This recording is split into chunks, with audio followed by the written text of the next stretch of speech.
Okay, grace and peace be unto you from God the Father and our Lord and Savior Jesus Christ. Man, hopefully I'm sounding good. Let me see, y'all. Let me see who's in here. All right. We're gonna give them a couple of seconds for the guests to come on. And I'm glad that we're finally getting to what them old folk would say called the nitty gritty. I think we're finally getting down to something. We're gonna go over those scriptures. Man, a lot of y'all got some questions for Mike too. Um, we're gonna go over those scriptures. The most, I guess, matter of fact, I can pull some of that up. The most popular 20 or 25 verses to prove blackness in the Bible, or that Israel is black in the Bible. And then we're gonna, I think Kevin said we don't know. Salam missing in action. I can't say she's missing in action because she showed up the other night talking everything but that. Shout out to her. Hopefully she'll share them slides. Kevin G or somebody will come up with them slides. But there's a few people out here. There's a few people out here getting ready to go in on some of the information, and I don't want nobody to be offended because we're gonna have to. The people that's out here talking, we're gonna have to pull the best of the best that's been out here on the positive side and the negative side, and we're going to sit down in a respectful manner. We're going to go over videos, we're going to go over sources, we're going to go over scripture, and we're going to pull some stuff up about that DNA. But tonight is Judah night. Tonight's Judah night. We're gonna have two gentlemen, respectful gentlemen, come on here and share some things. I'm not even sure if the other brothers on here. Let me see how my glasses working. I'm gonna put the link in for them. I think I had Kevin G's email from before. I got my man. Hopefully he's gonna come on because Kevin. Some people come on like no, and then a few people like Timmy. A few people came on and they didn't have. They like me in a way. They worse than me. At least I got the computer. I can try to figure something out. Some of them be on cell phones and stuff, and it's really hard doing that because we're living in a visual age. People got to see this stuff. People got to see this stuff. You got to show folks stuff. Some folks taking notes. Some people taking screenshots. Brown, we got to get it together, bro. Happy birthday. Why are you on here today? Let me see if it's my phone. Can you hear me? Now with all that noise in the back. It's a lot of noise. Okay, let me. Now you see that 1 minute he in the church office, next minute man, they doing the most. All right, that link is in here. Whilst I'm waiting for the we got it's still loud. That thing looks sounding crazy. That thing sounding crazy. And then I ain't gonna tell you about my man last night. Let me let him get out and get his mind right. That's one thing about getting people out. They'll get out and get their mind right, and they'll jump back in. Okay. Matter of fact, I got the link. Y'all see the link in there? I'm gonna put the link in there one more time. Also, we waiting for these guys. We don't know if they're on CP time. I don't know if they're in here. I put the link in there. I think I had Kevin G's number now. Not number, email, and I think I put it inside the email. Brown, try it now. Is that better? Oh, now you're doing something. Come on, come to the mic. It was in them headphones. Grace and peace panel. How y'all doing? I wanted. I liked the dialogue last night, especially that I had to come on and give kudos to that brother, ambassador, especially Mike, because I'm of the sort. Anybody that can, just respectfully speak about the scriptures humbly and submissively, and interact with each other in dialogue. That's what I'm all about. So, and I love the way Dante brings the information. And, as long as we can leave out the contention between each other's personality and bring the information, correctly, I have no problem with it. I think now we're getting somewhere because it's all the bickering and fighting and loud shouting over each other that kind of turns people off, they get a bad taste in their mouth, and your first impression is the most important. So I'm ready to see what they bring up, especially with what's about to drop tonight. I just say just do it out of respect, just humble. We gotta have once we got some respect, but we're gonna get some. But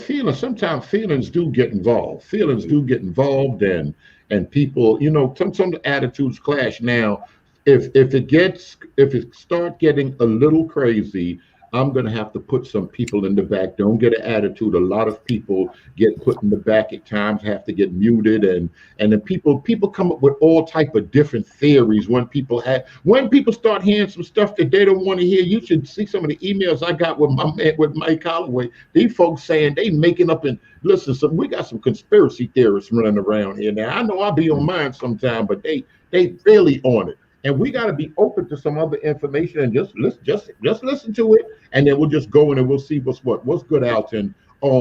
That mutant spirit. No, some of these folk, I gotta have that mutant spirit on them. But I loosened up and let some folk come on in here, let some folk start talking, and once we let some folk talk, we're gonna know where they at.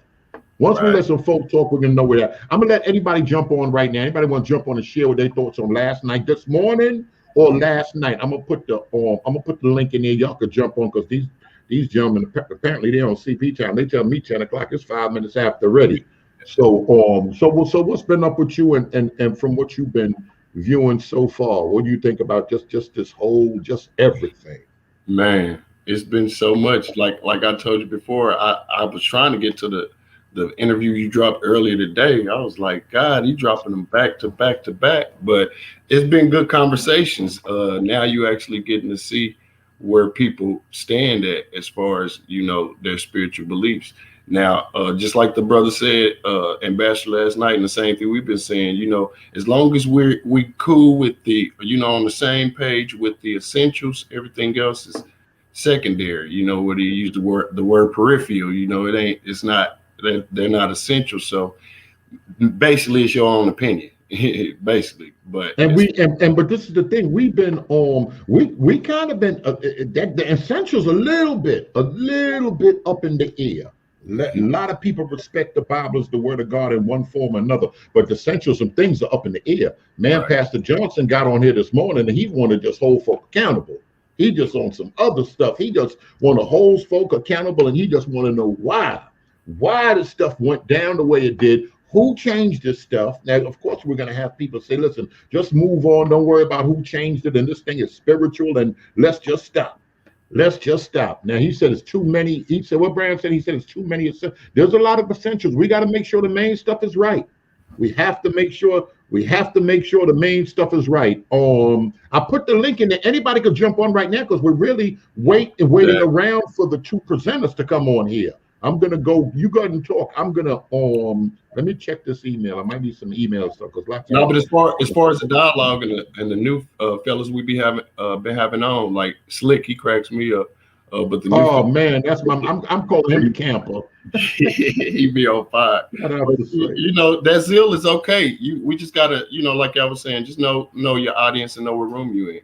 Humbleness is always the best, especially when you come into someone else's house. You got to be humble, and humbleness will get you a long way. Just start asking questions. That's all. Let people talk. As we supposed to sit and listen. You listen, then you assess, and then you come back with what needs to be said. But a lot of us working on emotion. So if we just kick out the emotion and like they say, just talk Bible.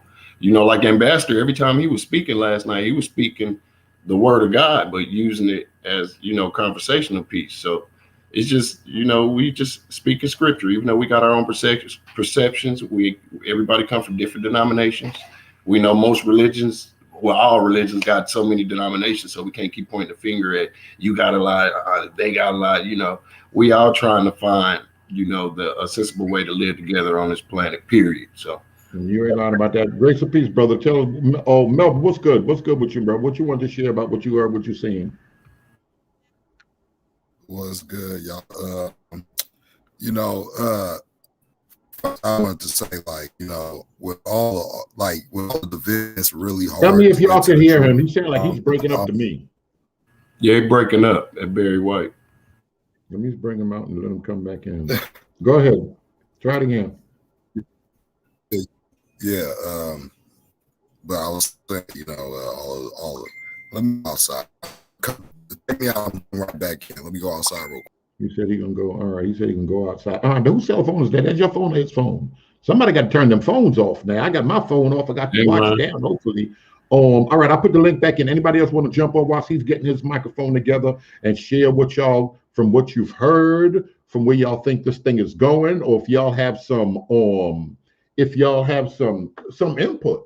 Input would be good. If y'all got some input to help us on how this thing could be done in decency and order. I like the fact that a lot of people been hitting me with a whole bunch of, I'm talking about videos, I'm talking about clips, I'm talking about stuff from museums. They want to show and prove. You bring it out. They want to show and prove. But it's a whole bunch of information. Go ahead. I didn't agree with how they was kind of twisting out. I mean, Dante words. That wasn't said. He was making a comparison. We know what he was talking about. But it's those ones that, you know, are you just looking too deep. It's like now you want them to be guilty. And, you know. I don't know. I'm still trying to wait. I'm trying to wait to hear from them brothers. But, you know, some people, they'll get on the hold because I know somebody tagged them. But we do got a team of people that, you know, we're too holy to even talk. They don't want to talk. It's just a new day. It's a new season. You don't want to talk. You ain't got to talk. Stay in the corner with your 4-5 people. I've reached out. They don't even know, especially when I explain to people, I'm telling y'all, I got this. This is what I do. Folk don't want to listen. They hard-headed. And they think they're doing God's will. No, I'm doing deep cover work. I'm doing other stuff. You a rookie. You ain't even got a patrol car yet. Come on, man, get some felony collars and get you a gold shield and get out here. I'm doing some other stuff. You don't even know I'm doing this thing for the kingdom, but we're going to bring some stuff out. Now, it's interesting. Somebody said some stuff that I like. Somebody said, yo, if y'all start doing some of this stuff in the evening time or something in the church, you'll be surprised how many people are going to come around. Just look at the amount of people that's coming to ask questions, to talk, to dialogue. Why you folk don't like questions too much in church, Brown? You know, it gets to that superiority, or I want to be over it, so my word is supreme. But it's questions, and you know, we see it out here. Is they? It's not that they don't want to answer. I can understand their perspective because I'm not old, but I got an old soul, so I could kind of understand their perspective of a lot of. Lord, this reincarnation, old soul, Israelite, one West type. But wait. Father. Hold on, I said old soul just meaning wisdom wise, not, you know. So I think I like thinking like Yolanda, tell him to make it plain. He got to make it plain messing around with us.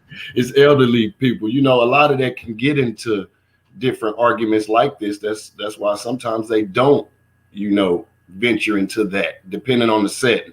You know, you would do something like that, dialogue one-on-one in a group setting. It's kind of hard because you don't know the new people. And they might take something and that could deter them before they even kind of get in there. So, you know, certain issues I can understand when you say, you know, we need to get this to the Patreon because, you know, it's just understanding sometimes. And then people, you know how the internet do, they'll chop something up and have you saying something totally different. Yeah, I knew they was around here, Brown. You see the screen right here? Fam, y'all see the screen right here? I knew they was around. And I told y'all over there, I can't stop them. I'm hitting them. They hit me with questions. I see stuff coming and you can't stop these folk. It's a free country. They probably figure you on YouTube. You think you're going to keep us out? We're going to come in here. We're going to talk all we want to talk. Kevin G, what's good, brother? Hey, what's happening with you, man? How you doing tonight? Fine. Give us a the brother. Let me see the brother. Is the other brother in here? I know you got this from the email or you got it from the link that I put inside the comment section. I got this from the email you sent me, but you know, I just thought I'd come through because you had to run the Home Depot earlier, so I wanted to come back and just finish up what I was saying. Yeah, and I want the brother to hear you because he was saying some different stuff, but that was second. What was the brother name? Tell me, what's the brother's name? Hold on a minute. Let me see. Recall. But yeah. So I was responding to his response on Juda. White. That's correct. That's correct. You know, that term there. So, like I said, I've been digging around on that term for some time. I think like a couple of years ago, and I found out that term does not mean Judah at all. Like it doesn't mean Judah. That was a rendering by I think either Portuguese or some type of one of the European companies that settled there, the trade companies, and they converted that word Wida because what Wida was originally, if you do the history on Wida was actually a slave port. It was actually a place where they sold slaves, and they were doing it ever since before the Europeans even colonized West Africa. They already been in the business. Now, what occurred was the old king of Wida was conquered by another kingdom from out of further and west towards the Congo and Cameroon.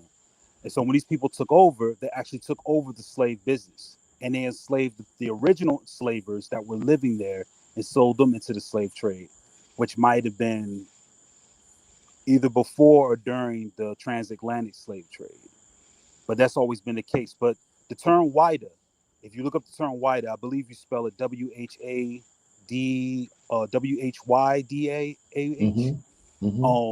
That actually means serpent.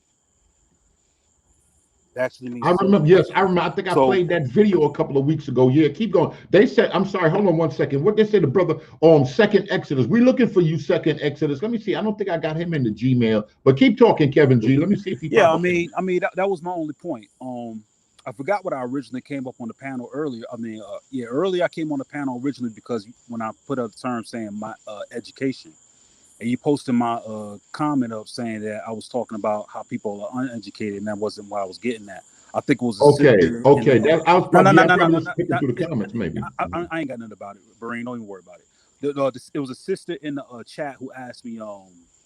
She was asking for my credentials, and I said, okay, like somebody right here. I see somebody right here talking about your sources and stuff like that. Like right. Where did you said you was checking that out a couple of years ago? What happened? What made you do that? You seen somebody video? What made you look into that? Or that was around the time the thing with the whole. You know Nefertiti? Hold on, repeat that now, Barine. The sister Nefertiti that was dropping videos. She Adventist, but she used to rock with the urban apologists. Nah, I don't know nothing about Nefertiti. I don't know nothing about that. Okay. I found this out from someone else. I forget who it was. It was an African historian, and it was also I think he was like an amateur, and he then got his degree and he continued his YouTube channel. But you remember that 1747 map of Africa, right? Yeah. Yes. Matter of fact, let me see if I can pull that up. Brown. I don't know what Brown over there doing. Let me see if I can pull that up. Right. Give me 1 second, and then you could talk as we. All right, Brown, right there. Pull that map up, Brown. What you want? The map of what? All right, you pull the map up. I'll pull the video up. Let me see. Hold on. Which map? Wait, no, I might have it right here. Which map you say, my brother? Oh, the Kingdom of Judah. Tell me if you see it on screen. Let me put my phone up and plug my thing into it. And y'all hear Kevin good, right? I want to make sure y'all hear. Praise the Lord. Please forgive me. All right. Oh, that's the Kingdom of Judah and Palestine and Judea. He's talking about the if you pull up 1740, yeah, there it is. That's it right there. It's that. This one, 1, 2, 3, the fourth one. It's the fifth one, and it's the second one. I think the fifth one has the whole map, but I don't know the resolution on that. If you're going to be able to zoom in as much as you could. But yeah, that one right there. Yeah, that's it. Okay, what do you? All right, so go ahead. Let me look on the phone. I want to make sure I'm seeing this thing. Yeah. I think it's clear. I mean, I can see it. I see it right there. It says Kingdom of Judah or Whydah Slave Coast. So this is where the mix-up come through. So what I was looking for was, okay, was this place actually called Judah? Was this actually the place where Judah settled either during the 600s BCE, where we get the refugees that came from out of the Assyrian and Babylonian conquest of Lachish? Or are we talking much further down the line around the time of Christ's first century, around the Jewish-Roman War that started in 66 AD and for 7 years thence on? So we don't know. And that's what I was trying to find out, if that was the case. So when trying to find this out, every time I looked up the term Kingdom of Judah or Judah in West Africa, which I believe that's, correct me if I'm wrong, that's probably Benin or Togo. I think. Yes, correct. Benin. So, so when I tried to look for this, I couldn't find anything. I couldn't find no source that said anything about Judah in that area at all. I couldn't find anything. And then when I found out, I said, okay, where did this word Judah come from? So when you look it up, there's different transliterations of it. It'll either be Whydah with an O-U-I. So it'll be O-U-I-D-A-H, or it'll be Judah, or it'll be Whydah with the W as you see there. So I tried to look for it. The first thing I found was the Whydah bird. And this is the national bird of that area, or the land bird. It's their nationalistic bird that they have. It's called the Whydah bird. And I looked up the Whydah bird and I said, well, how long did they know about the Whydah bird, or how long was it called the Whydah bird? And when I looked that up, that's what it says it was named after the slave port Whydah. And I said, oh, so then I looked up information on that.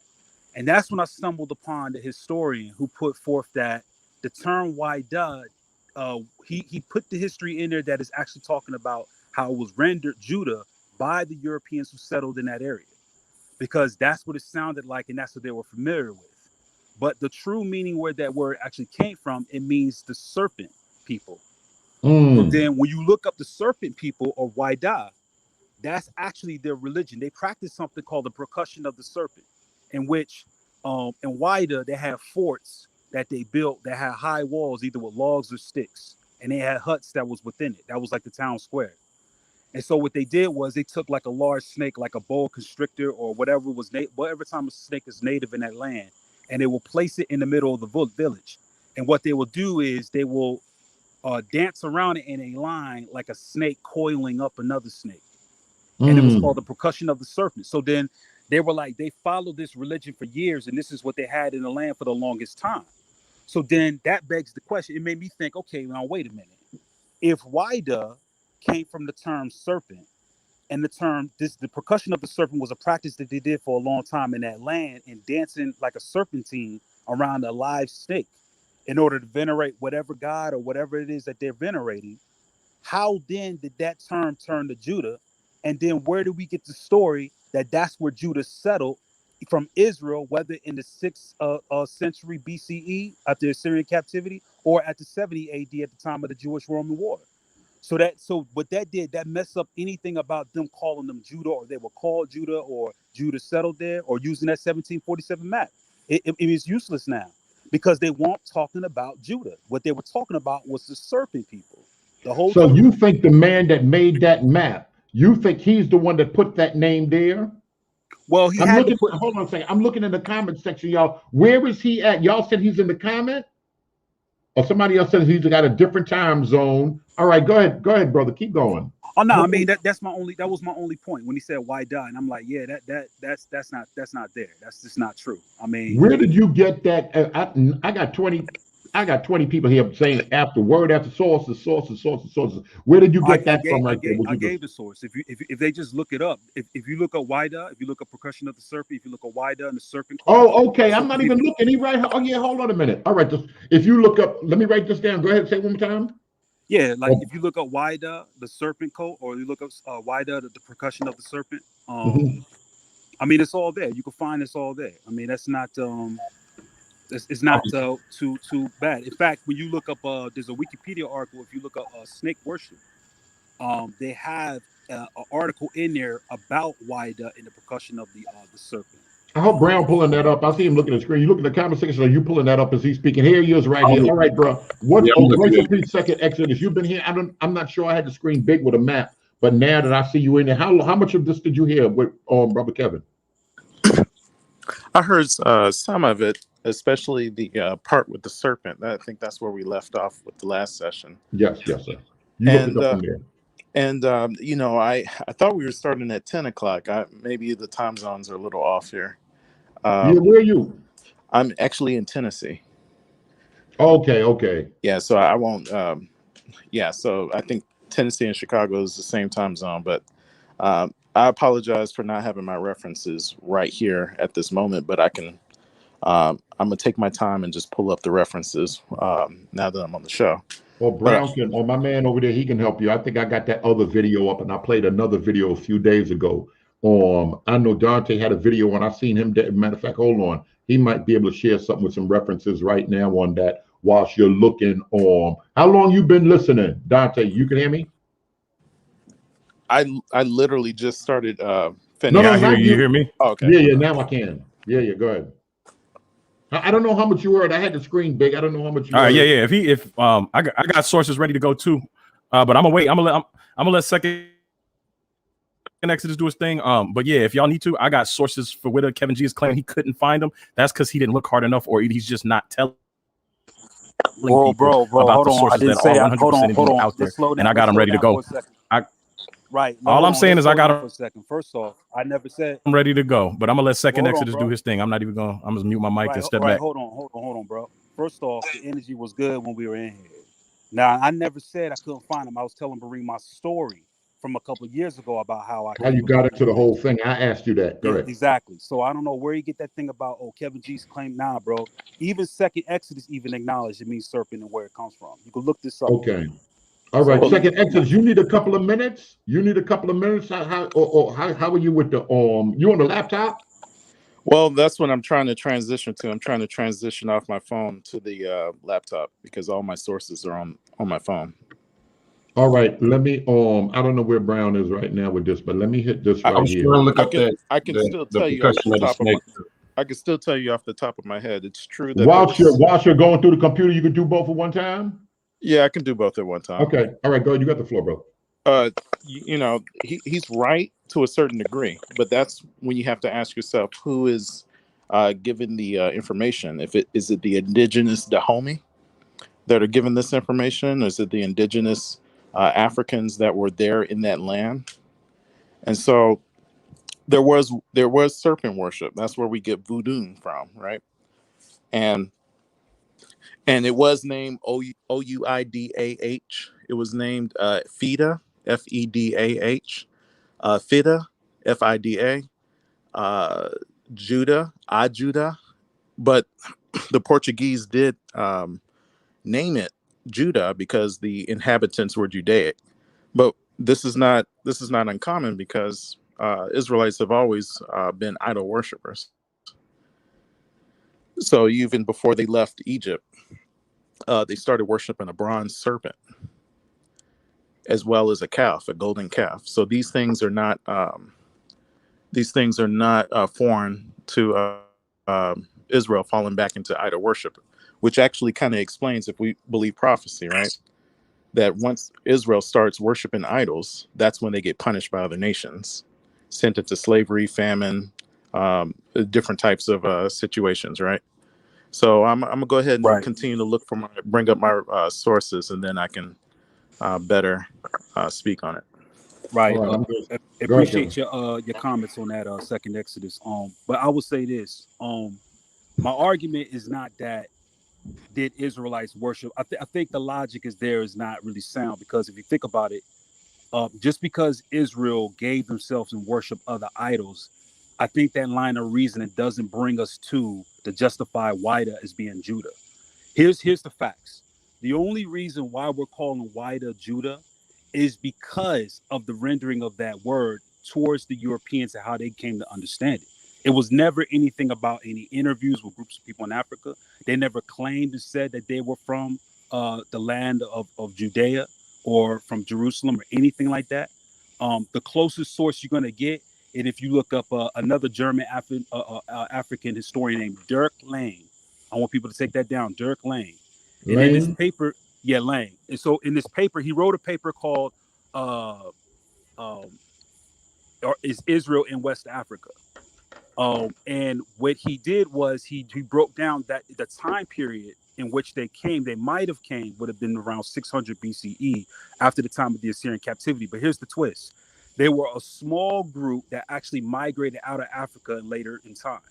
And what they did, they came with the droves of people who actually came there and established what's called the Hausa state, and what was called what they thought was the Oyo Yoruba. But through much studies, and I think I don't know if y'all familiar with a dude named Rob Bourne, who's a part of the Dagger Squad. Mm-hmm. He showed me a lot of information as to how that could not be the case using actual African history. So I was convinced otherwise. Like, okay, Derek Lang is talking about an offshoot of Jews who came there and settled for a bit. They cast influence on some people that lived there, and then they later left. I think he wrote a paper called Israel and Canaan, in which he talks about how you can look this up. It's on Derek Lang's site. I think his website is called I forget what it's called, but just look up the name, Derek Lang. His last name is spelled Lange. And what he attests their knowledge about where they understood Babylonian kings to come from is from a record called the Dewans. Now, the Dewans is an Onomastic source that which we could tell from evidence was Arabic in origin. So there's a lot of questions that, well, wait a minute. A lot of the information that we have about West Africans having any knowledge about anything concerning Abrahamic faiths are from a Arabic origin. They're not from a Hebraic one at all. In fact, the Dewans actually talk about things closer to Quranic understanding instead of, somebody said Kevin G. Sword. I think I just said Derek Lang. I think I noted one of his papers. So like his name is Derek Lang, Dierk, I believe, Derek. And then Lang, his last name is Lange, and he has a website called Afroprofs, I think. Afroprofs.edu, I think it is. I may be incorrect, but if you Google that name, he has several papers up there that's already peer reviewed. And one of the papers he has is called Israel in West Africa. And if you read that whole paper all the way through, you're going to find that the closest he can get is finding out that the onomastic evidence called in a book called the Dewans is spelled Diwan. Now, the Dewans is an onomastic evidence, meaning it's orally passed down. It's not written down. That actually shows more of a Quranic influence than it does a Hebraic influence, because you had geographers such as the Arabic geographer by the name of Al-Yaqubi. Now, Al-Yaqubi was a geographer who actually escaped out and did a lot of the studies of West Africa for the state of Mecca, or for the Islamic State. And in doing so, Al-Yaqubi actually uncovered a lot of the sources that Derek Lang uses that references the Dewans and the sources in which they came from. So his conclusion was that, how did they get this understanding of Nebuchadnezzar, or some of the kings and some of the wars that was going on around the time in Mesopotamia and the Middle East, and the Persian captivity? Where did they get this king's list from? So what he concluded was that they used Dewan, which was a Arabic source that might have shown up there at the time that the Moors or the Muslims came through. This is why a lot of West Africans use Arabic. In fact, if you recall from the Pew's discussion, in researching that, I found out that West Africa does have Shemitic language, but guess what it is? It's Ajami. Ajami is spelled Ajami. And what this is a West African rendering of Arabic. That's what it is. So what they found was the Ajami script might have been traced back to when they got this information in the 7th century, talking about AD, when Islam came through, or 8th century, when Islam came through West Africa.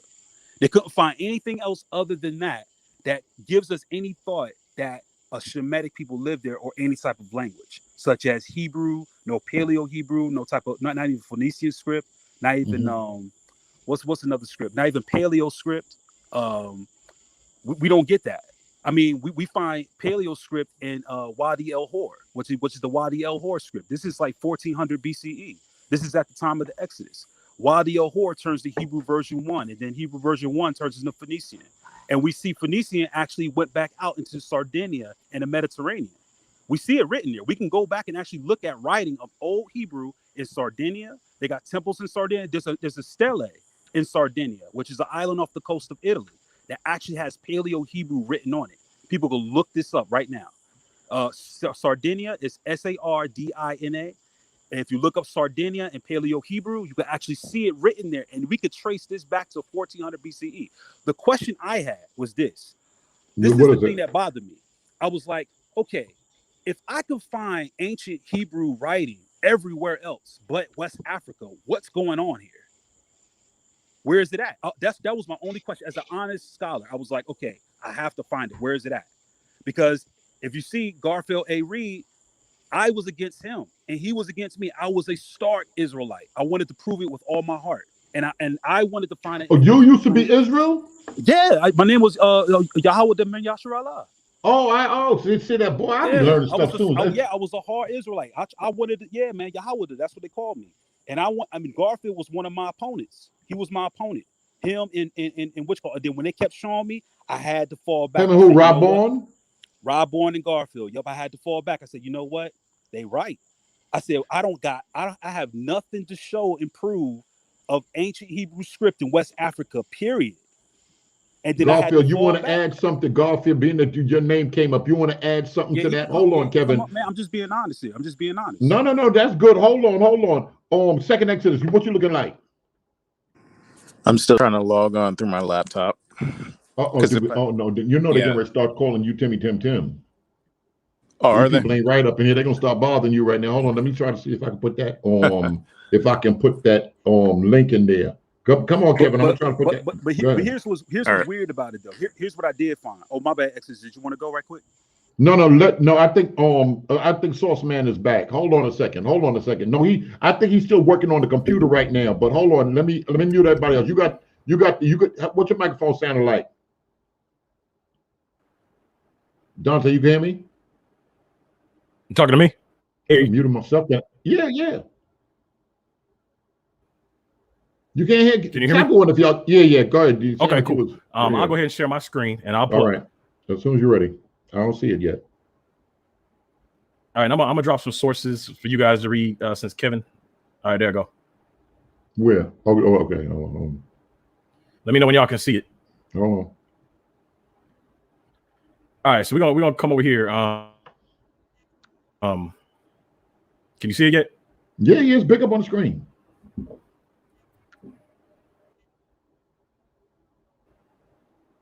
Alpha. Okay, cool. I can't see what y'all see. I can only see my screen. All right, so right here, this is let me see right here. This is from 1890. This is gonna be January 1st, 1890. And I'm gonna copy. Let me see. I'm gonna copy this part of the text right here. We're gonna read it. We're gonna Google Translate this. Let me see. We'll come to right here. Now, people have seen me do this before. This is not my website. This is from. I'll drop this link in the chat. But we'll come over here to Google, and we'll go from French to English. You cutting in and out, bro. And we'll translate right here. Can y'all still hear me? Coming in and out, though. You are coming in and out. It's on the translate screen now. All right, so I'm gonna put this on screen. Hopefully y'all can hear me, but hopefully y'all can read it. I'm gonna move this out the way. No, you good now. You good right now. All right, it says Wida, Theta, Weta, Owida, Juda, or a Juda is a city old, frequented since the 16th century by Portuguese slavers. This word, it doesn't translate Portuguese, but it's Portuguese slavers who gave it its name. Its inhabitants were said to be Judaquests, and they were indeed considered to be a remnant of the scattered tribes of Israel to the river whose name is Ephra, had become the Euphrates for scholars. And I'm gonna drop that link. And if we go over to here, we see the Niger River. We can come over, and I pulled this out. This is from John Ogilby, 1600 to 1667. I'll drop this link in here. It goes directly to the University of Michigan, so you don't even have to go to my site. It says many Jews also are scattered over this region. Some natives boasting themselves of Abraham's seed inhabiting both sides the Niger, both sides the River Niger. Let me see if I can. All right, it's out the way. All right. If you make it bigger, I could read it, but I can't hear him at all. Yeah. I'm saying if you can make it bigger, I could read it. I can't. That screen. So Brown, you can make that screen big. No, I think you got to do it. You got to do it on his side. He had to do it on his computer while he's looking at it. Just make it. Okay, you sound. I don't. Yeah. You sound like you felt. We see the screen, but we don't hear you at all right now. Yeah, I don't hear him at all. And we can't even really read the. I don't even think we can really read the screen too.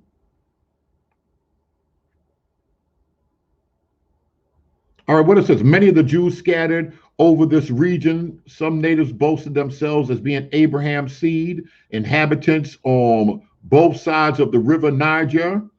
Others are agents. All right, let me pull the screen down. I don't know if he wanted, let me make this smaller. Maybe he wanted to come out and come back in with that. Let me look at the comments whilst he's, no, yeah, he gone. Yeah. All right, maybe he wanted to, all right, here, hold on. Cool, he back, he good. Okay, cool. Go ahead. You know you're not. All right. What was the last part y'all saw? A couple seconds. The last article you was reading about what both was the sides last of the part river. that came up? Okay. The Jews, you went all the way to it where the Jews were on both sides. I think I was trying to read that part right there. It was small, but you were on the last. That was the last page we saw.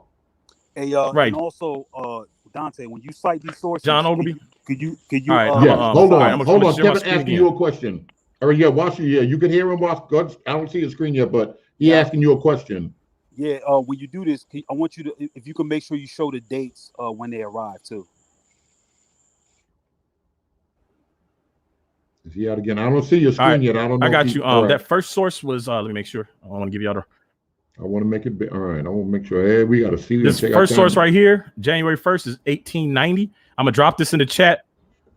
Oh yeah. Plus chat once I'm done. I'm gonna drop all these sources in the chat. This is from 1890. The John Ogilvy source I read from University of Michigan is 1600 to 1676. I'll drop that in the chat as well. And then if we come over to this one right here, I'll read this first, and then I'll show you guys the source and all that stuff. But if we start reading right here in the African Times, when writing on the subject of black, the original color of the white race, finish his article with the following addenda. The Isthmus Suez plays an important part in the history of Africa and the Ethiopian race.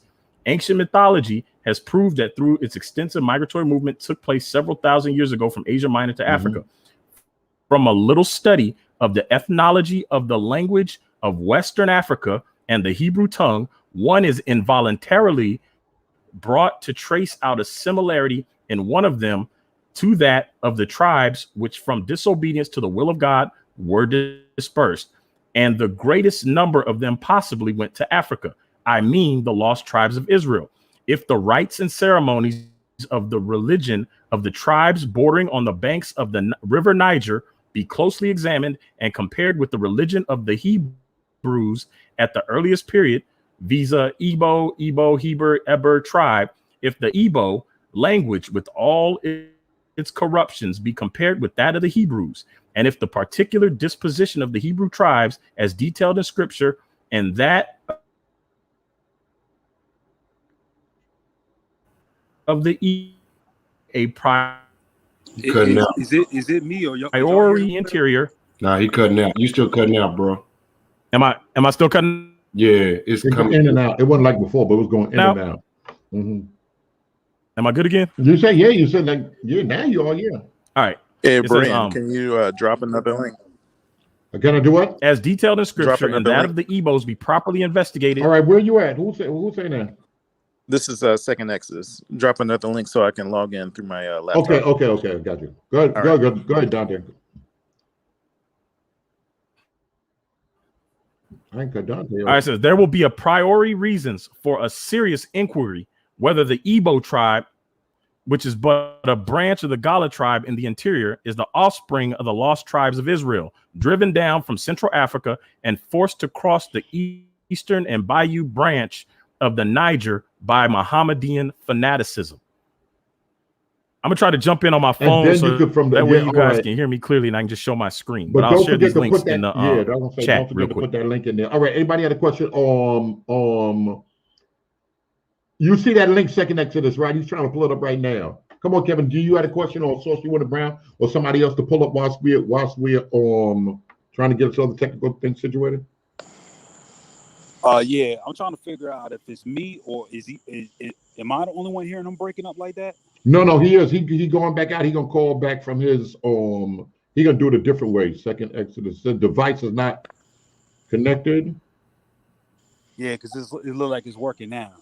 So hey, I would like to ask, what's the specific contention? So we can get on the same page as y'all. So I'm trying to figure out like what's the contention in the information? Yeah, like my contention off the bat was what Wida meant, right? And the source of Wida. Wida was never used in relation to the kingdom of Judah. That's just not a fact. Wida had always had his name in antiquity due to the fact of it meant serpent, and it belonged to those cult of people who practiced that in that region in West Africa. Now, there's later renderings from European scholars to try to say that this is Judah or whatever, but what gets conflated is that there are scores of Portuguese Jews called the Sephardic that actually came into West Africa and settled there. And when they settled there, they had communities and all that. The language is there and all that.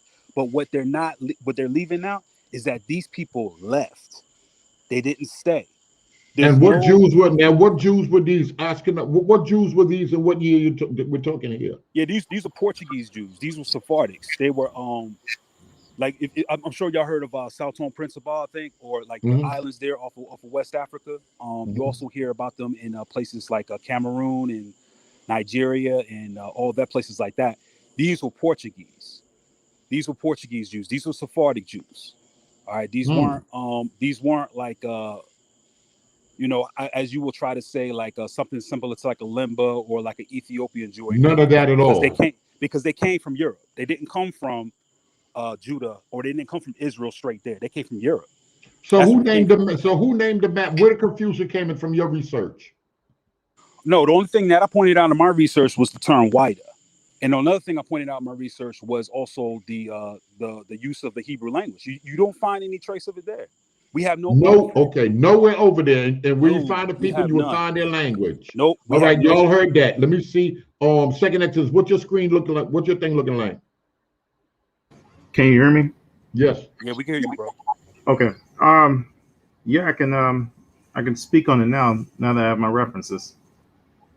Let's start with the Sephardic Jews. Now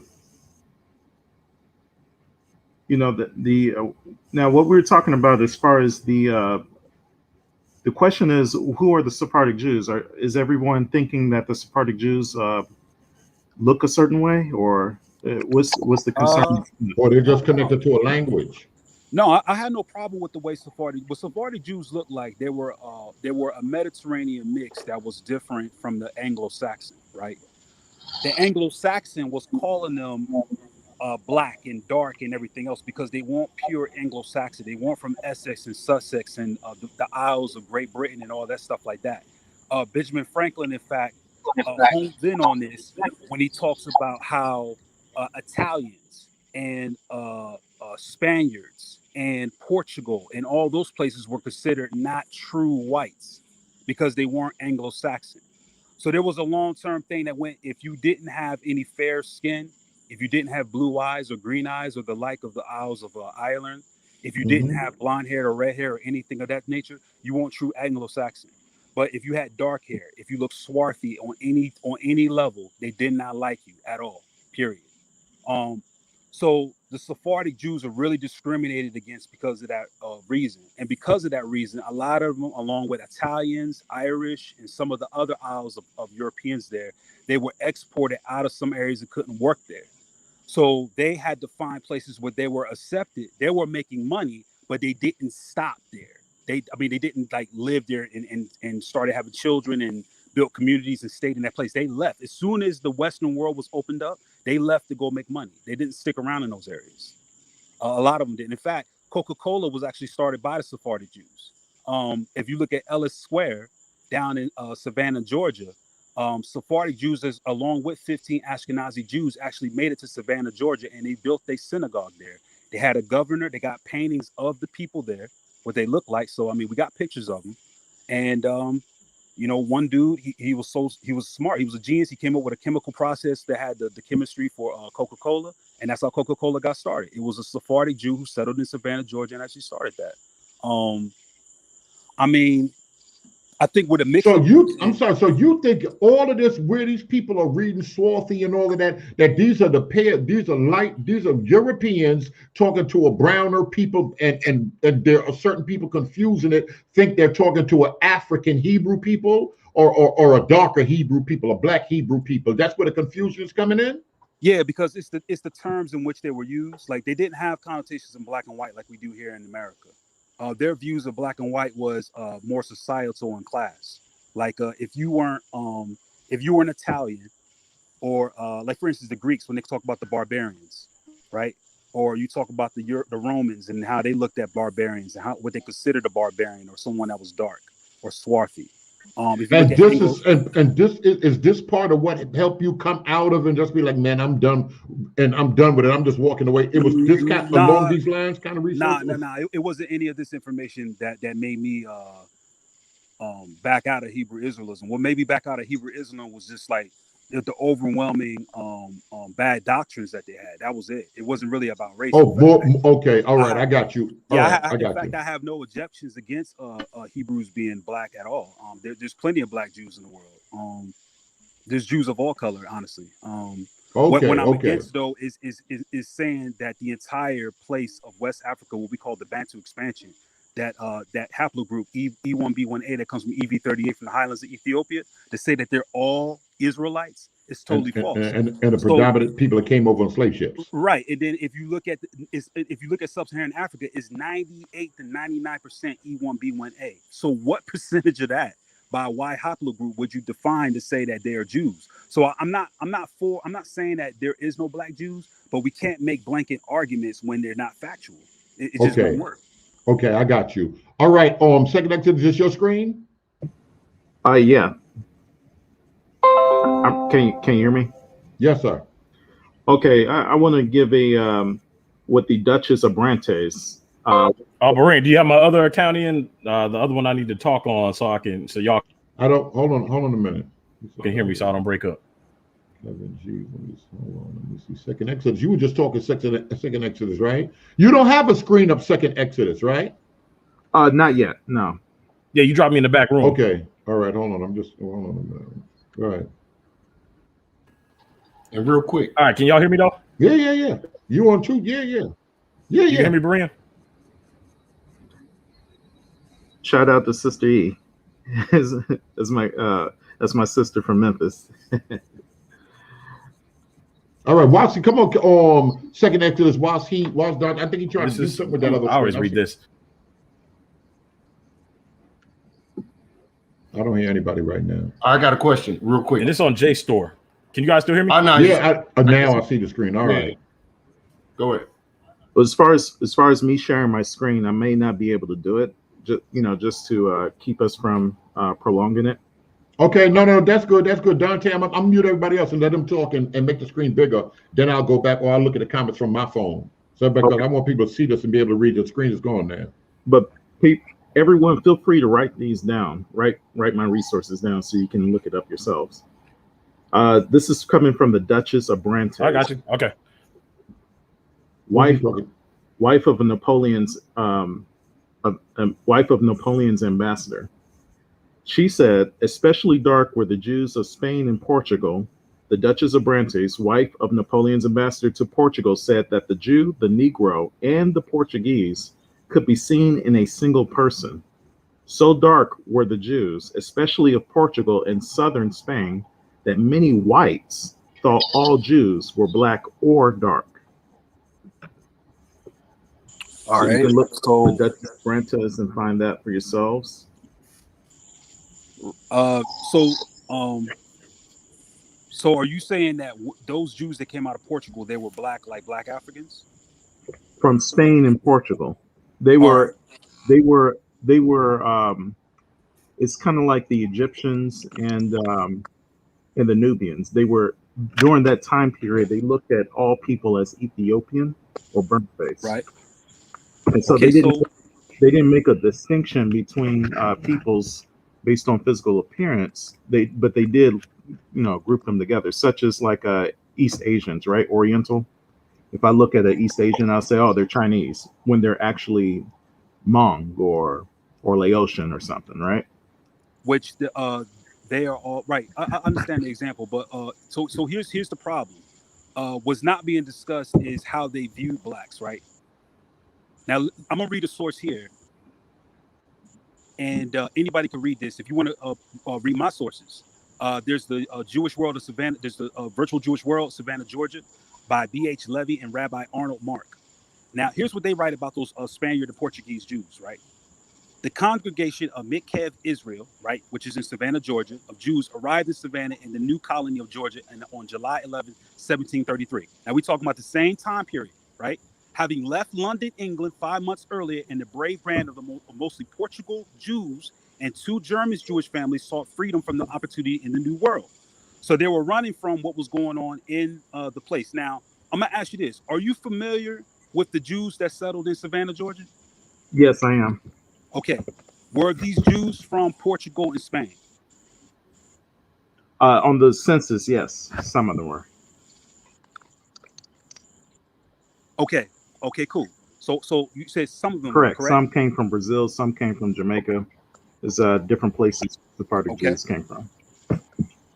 All right, and those Sephardic Jews, when they ended up in Brazil and stuff, where did they come from originally? Originally, they may have came from directly from Portugal itself, Portugal or Spain. Some may have came from the coast of Loango or Sao Tome. So Okay. it depends. Right. Right, because during the time of the expulsion and everything, a lot of them settled there to escape the persecution that was going on. That's facts. That's true history.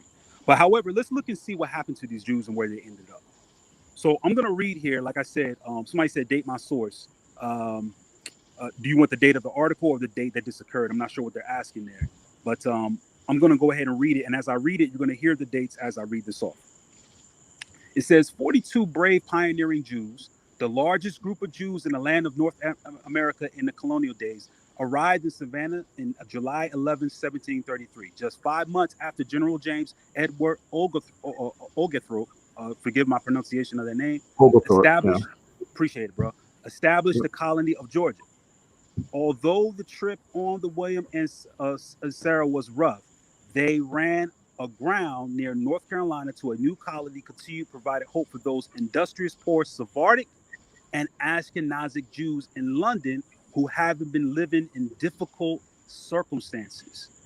In 1732, there were about 6,000 Jews living in London, and more affluent and established members of that Jewish community, threatened by the poverty of the Coriolinguists, provided generous financial support by subscribing to Oglethorpe's new colony of Georgia. In addition to helping their fellow Jews set sail the second boat to Georgia, among the Jews who helped subscribe were members of the Spanish and Portuguese Bevis Marks Synagogue, the mother congregation to the McKeeve Israel and Savannah. So what this is telling us so far is that these Jews that you're describing as being black, they made their way.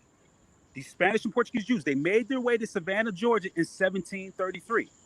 Now, here's where it gets very difficult. If you look up the first synagogue in Georgia that they established about 1 or 2 generations after they arrived there, has anyone bothered to look at the pictures of these Jews to see what they look like? Tell us what they look like. All right, what I'm gonna do is I'm gonna go show everybody a source here. The source is, let's do this. Well, who's this man? What's I this don't know what that is. Good. All right, so if you go to the Savannah, Georgia visitors website, there's you can go to, this is, I want to list one source. You can go to Visit Savannah, which is basically Savannah, Georgia's official website for visiting Savannah. It's a beautiful area. I've been there. That's there's synagogues in North America. That's visitsavannah.com.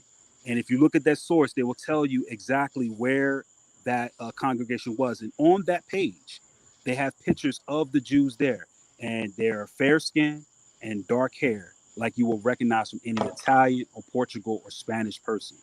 In fact, they look like Middle Eastern mixed with Spanish or Portuguese people.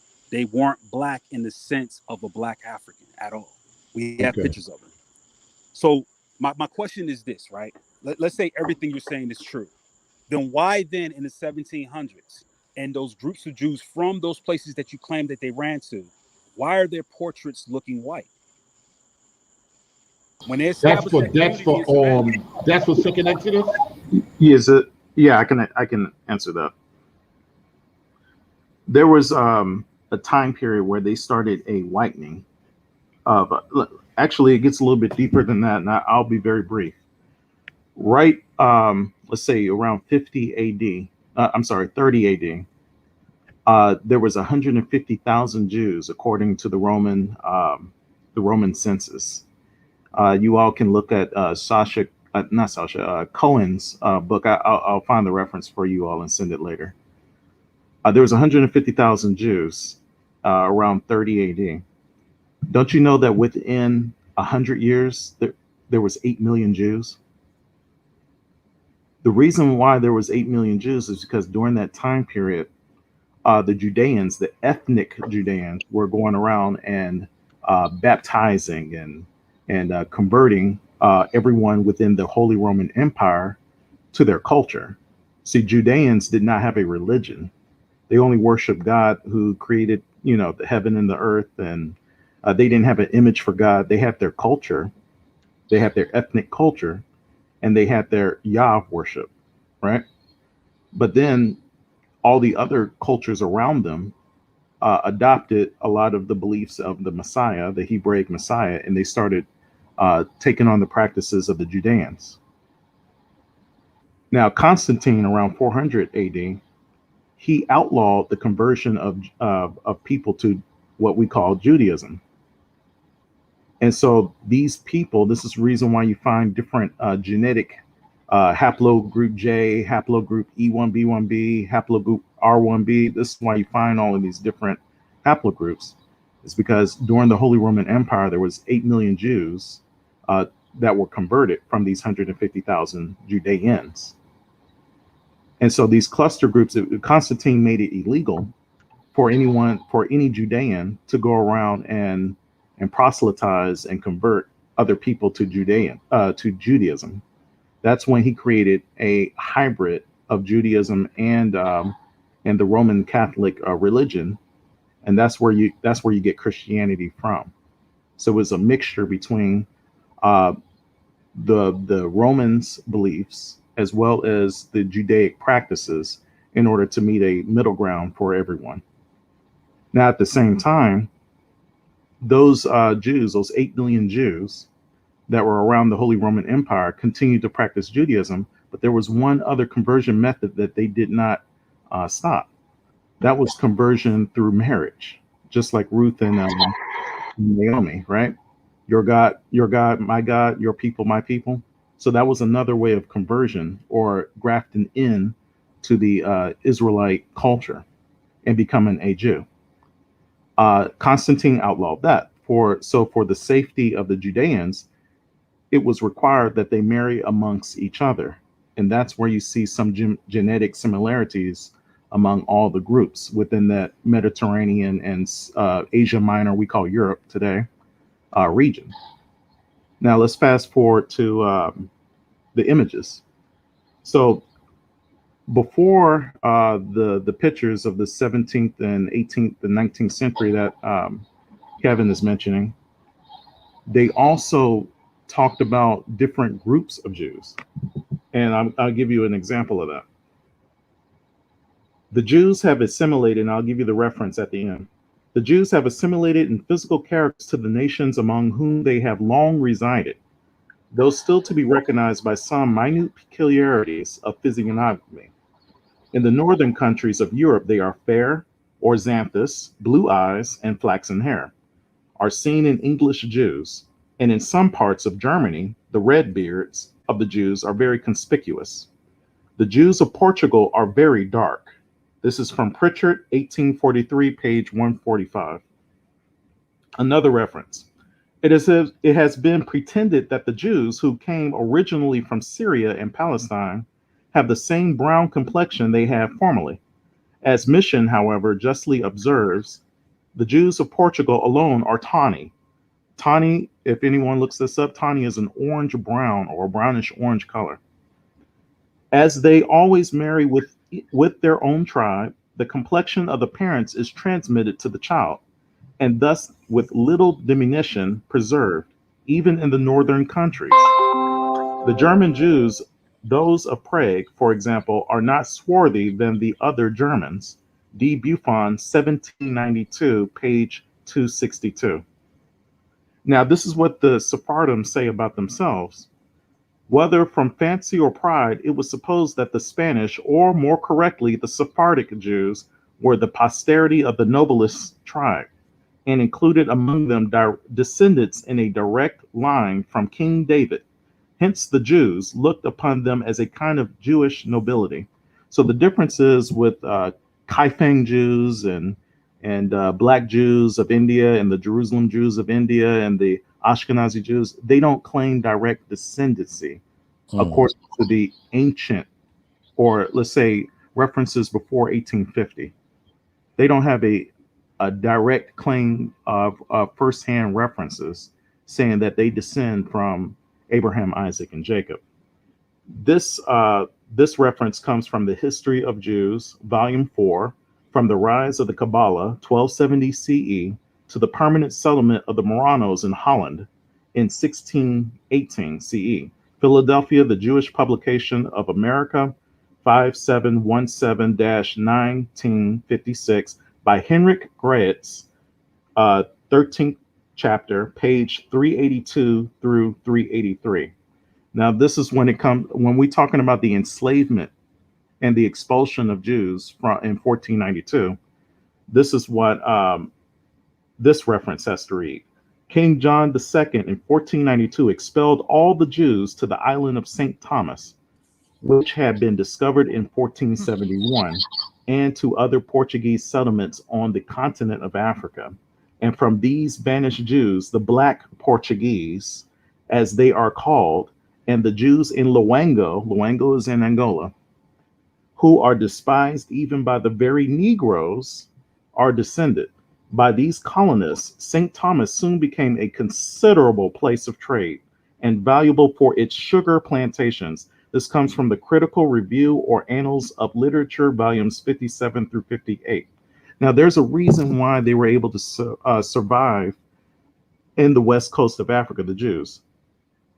The reason why it was called the white man's graveyard is because there was malaria in West and Central Africa. And one of the ways to resist malaria is to have the sickle cell trait. So when I'm not going to get too deep into the science of it, but guess who had the sickle cell trait? It was the Jews of Spain and Portugal. And we know that sickle cell trait is found commonly among sub-Saharan Africans, specifically those in West and Central Sub-Saharan Africa. So when they were able to expel those Jews, the children of the parents who refused to convert to Catholicism, when they were banished to the Isles of Perdition or the island of St. Thomas, these children were able to survive those mosquito-ridden islands because of the sickle cell trait. Oh, Dante, you want to? Oh, I'm sorry, you want to finish? No, go ahead. Dante, you want to add something to the sources that were read? Yeah. Can you hear me on this one? Yeah. You want something else now? Yeah. All right. So I'm sharing my screen on one, but I'm on my phone on the other, so y'all can hear me clearly. All right. Can y'all see that? Yep. Okay, I'm gonna read this. This is from Blacks, Jews, The Religious Challenge. It's on JSTOR.com. You can read 100 free articles a month. You can sign up a free account using your Google, Facebook, whatever, and you can download this. I'm reading from the downloaded PDF, so I don't have a direct link to it. But again, it's called Blacks, Jews, The Religious Challenge. You can get it on JSTOR.com, which is an academic website. Now, this is from Cambridge University, page 231. I'll show you guys real quick up here. Cambridge University Press. Let me see, what year was it? This is by Ulysses Santa Maria. And let me see if I can find the date of this real quick. You guys will see the date on there. I believe here it is right here. It's published 1987, volume 28, number 2. So now I'm gonna go back to page 231 and I'm gonna start reading from there. Give me a second here. And it adds on to what the Brother Second Exodus was just saying. Right here. It says, we know that the Jewish religion is one which is passed from parents to children, and that it is the fundamental ingredient in the cohesion of the group.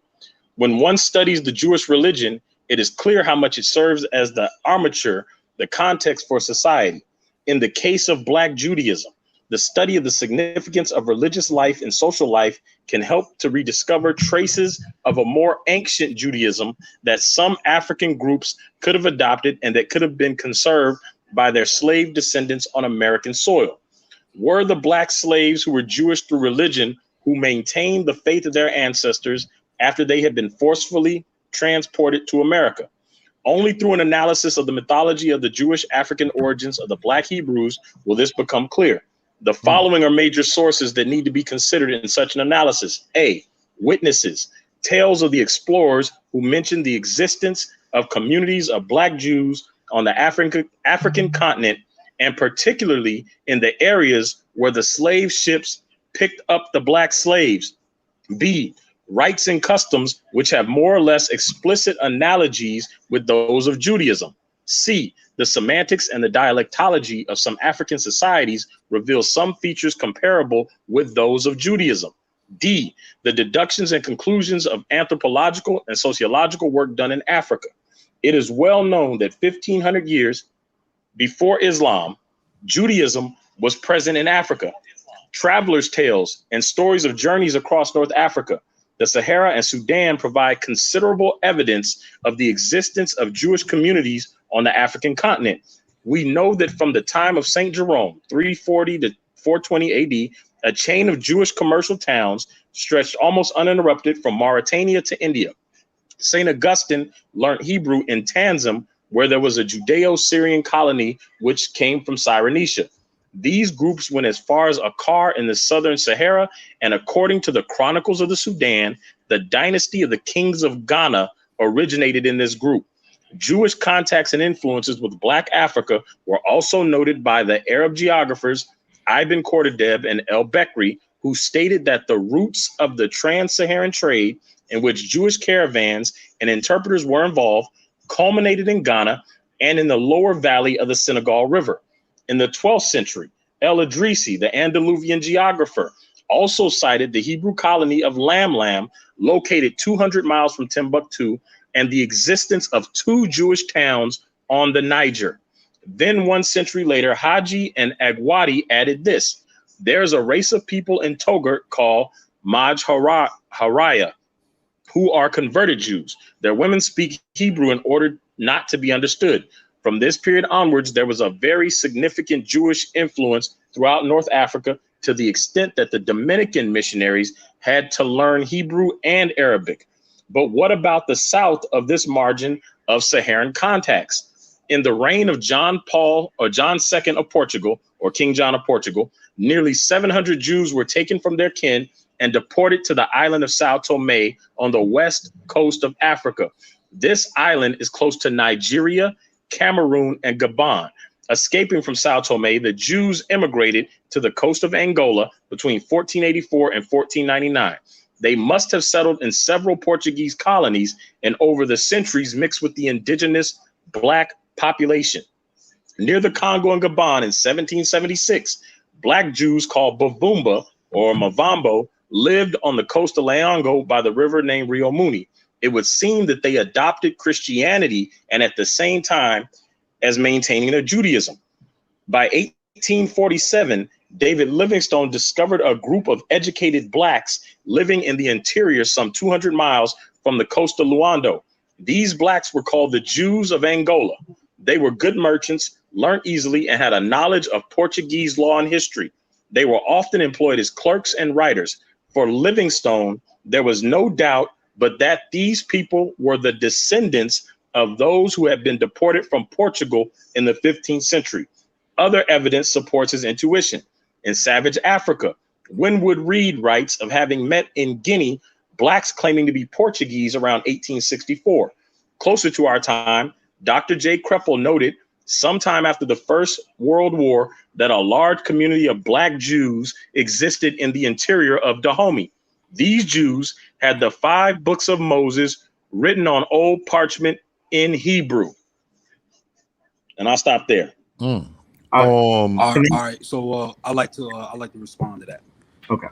All right. So in all that he presented, none of this actually supports the argument at hand.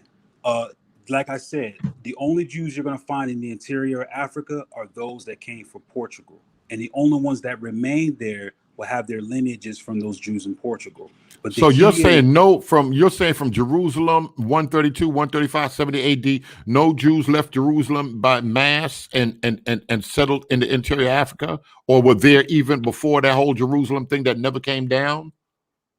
No, that's not what I'm saying. What I'm saying is that the Jews that's mentioned in the article is talking about those coming from Portugal. For example, if you look at the beginning of the article that he read, the article's attempt is to examine the idea of Black Jews here in America, meaning those from camps in One West, because what they're trying to see is examine where do we see evidence that these Jews actually came from Africa.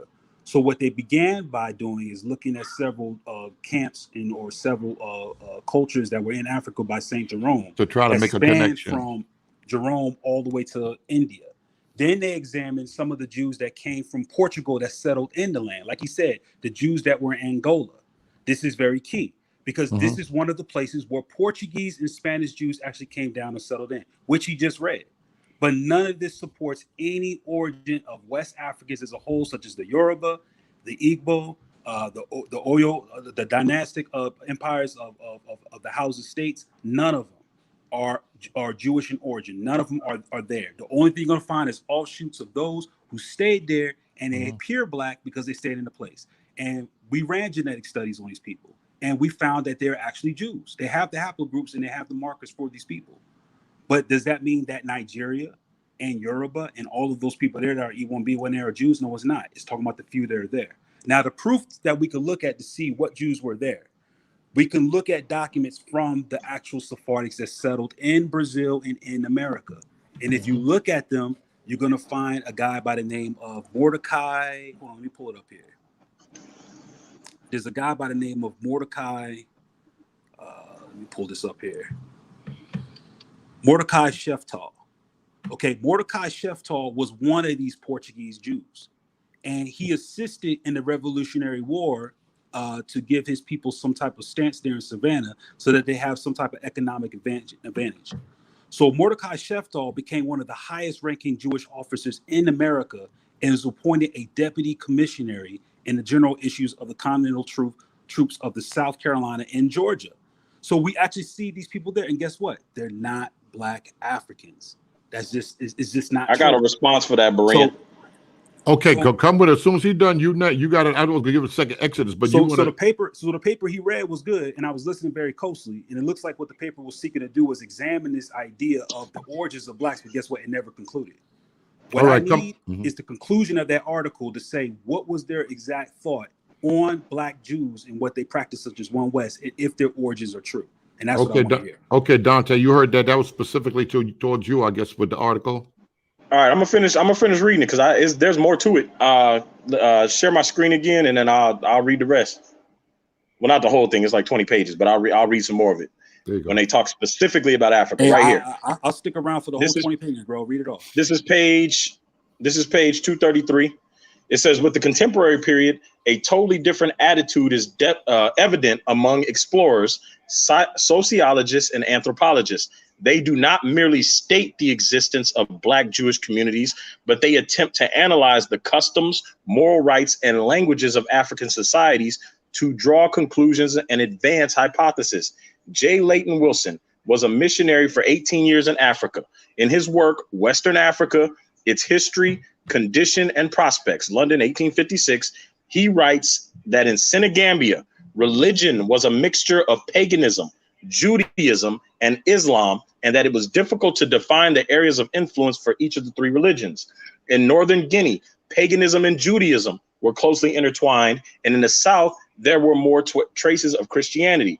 He based his conclusions on the existence of some customs which seemed to him to be remnants of Judaism: circumcision, the divisions of the tribes into 12 large families, the strict prohibition on marriage between families that were too closely linked, sacrifices which involved smearing of blood on altars and lintels of the doorways, periods of mourning which involved shaving the head and wearing dirty clothes, possessions by demons, and purifications. He was unable to get any references or precise explanations from the natives as to the origin of these traditional practices, and it is thus possible to see here Jewish influences. It is also possible that in West Africa, the Ashanti of the Gold Coast had also been influenced by Judaism, and there are traces of this in some of their beliefs and customs. The patrilineal system is common to the two societies, Jewish and Ashanti. Among the Ashanti, the marriage of girls is subject. Real quick, Dante, could you read that part again? Because I cut out the mic. You were getting, they said they were influenced by what now? They were influenced by what? All right, let me back up. It says he was unable to get any references or precise explanations from the natives as to the origin of these traditional practices, and it is thus possible to see here Jewish influences. It is also possible that in West Africa, the Ashanti of the Gold Coast had also been influenced by Judaism, and there are traces of this in some of their beliefs and customs. The patrilineal system is common to the two societies, Jewish and Ashanti. Among the Ashanti, the marriage of girls is subject to the same rules as those of the girls of the Salfad who married the son of their father's uncle. The Ashanti marriage ceremony was identical to that of the ancient Hebrews and as simple. The price of marriage, including the offering of wine, the presentation and acceptance of presents, were all that were required as formalities. Among the Ashanti, the period of the mother's impurity lasted for a week after the birth and was terminated by the Ntia ritual, when the young Ashanti recites his own name, and on the 14th day, there's another ceremony for purification. Leviticus 12, 1-8, the purification of a mother. And the Lord spake unto Moses, saying, speak unto the children of Israel, saying, if a woman have conceived seed and born a man child, then she shall be unclean 7 days, according to the days of separation. For her infirmity shall she be unclean. And in the 8th day, the flesh of his foreskin shall be circumcised, and she shall continue in the, I think that's bold, of her purifying 3 and 30 days. The sexual prohibitions on women during their periods are identical among the Ashanti and the Hebrews. Leviticus 15:19. And if a woman have an issue, and her issue in her flesh be blood, she shall be put apart 7 days, and whosoever touches her shall be unclean. Leviticus 18:19. Also, thou shalt not approach unto a woman to uncover her nakedness, as long as she's put apart for uncleanness. In moving to consider the semantic and dialectic domain among the Ashanti, we discover that there are clear similarities between some words used by them and other terms used in Hebrew. The Hebrew word tahara means purification and refers to the rite of expiation, which washes away all dirt. That's from Leviticus 3:18-20. Homophonetically, the word is close to the Ashanti word odwira. I'm probably butchering the words, which means purification and refers to the ritual ceremony of smearing of ram's blood on the sword, which is a symbol of the clan. The Hebrew rite of the Feast of the Tabernacle is close to the Ashanti ritual of the presentation of the stool. These stools can be compared to the thrones, since they are sculpted seats of the chiefs, and each is thought to be the home of the ancestral spirits. Above all that of the chief who had used it. Festivities last for 7 days, and the blood of the sacrificed ram is smeared on the stools. Leviticus 23:33-36. Speak unto the children of Israel, saying, the 15th day of the month shall be the Feast of Tabernacles for 7 days, unto the Lord. On the first day shall be a holy convocation. You shall do no servile work therein. 7 days you shall offer an offering made by fire unto the Lord. It is a solemn assembly, and you shall do the work therein. So what of the Ashanti concept of God, of divinity? They believe in a supreme being, a God, the creator, Onyame. But their concept of the divine is not theorized. There are only indications in some proverbs. Captain R. Sutherland Rattray, who lived for 20 years in West Africa, collected some of these proverbs, which contain the Ashanti image of God, and these appear in his book Ashanti Proverbs, Oxford 1916. Of all the land, Oyame is the first. In other words, God is prior to everything. Genesis 1, in the beginning was God. All men are the children of Onyame. No one is a child of the earth. God created man, Genesis 1:27. So God created man in his own image. In the image of God created he male and female. Created he them.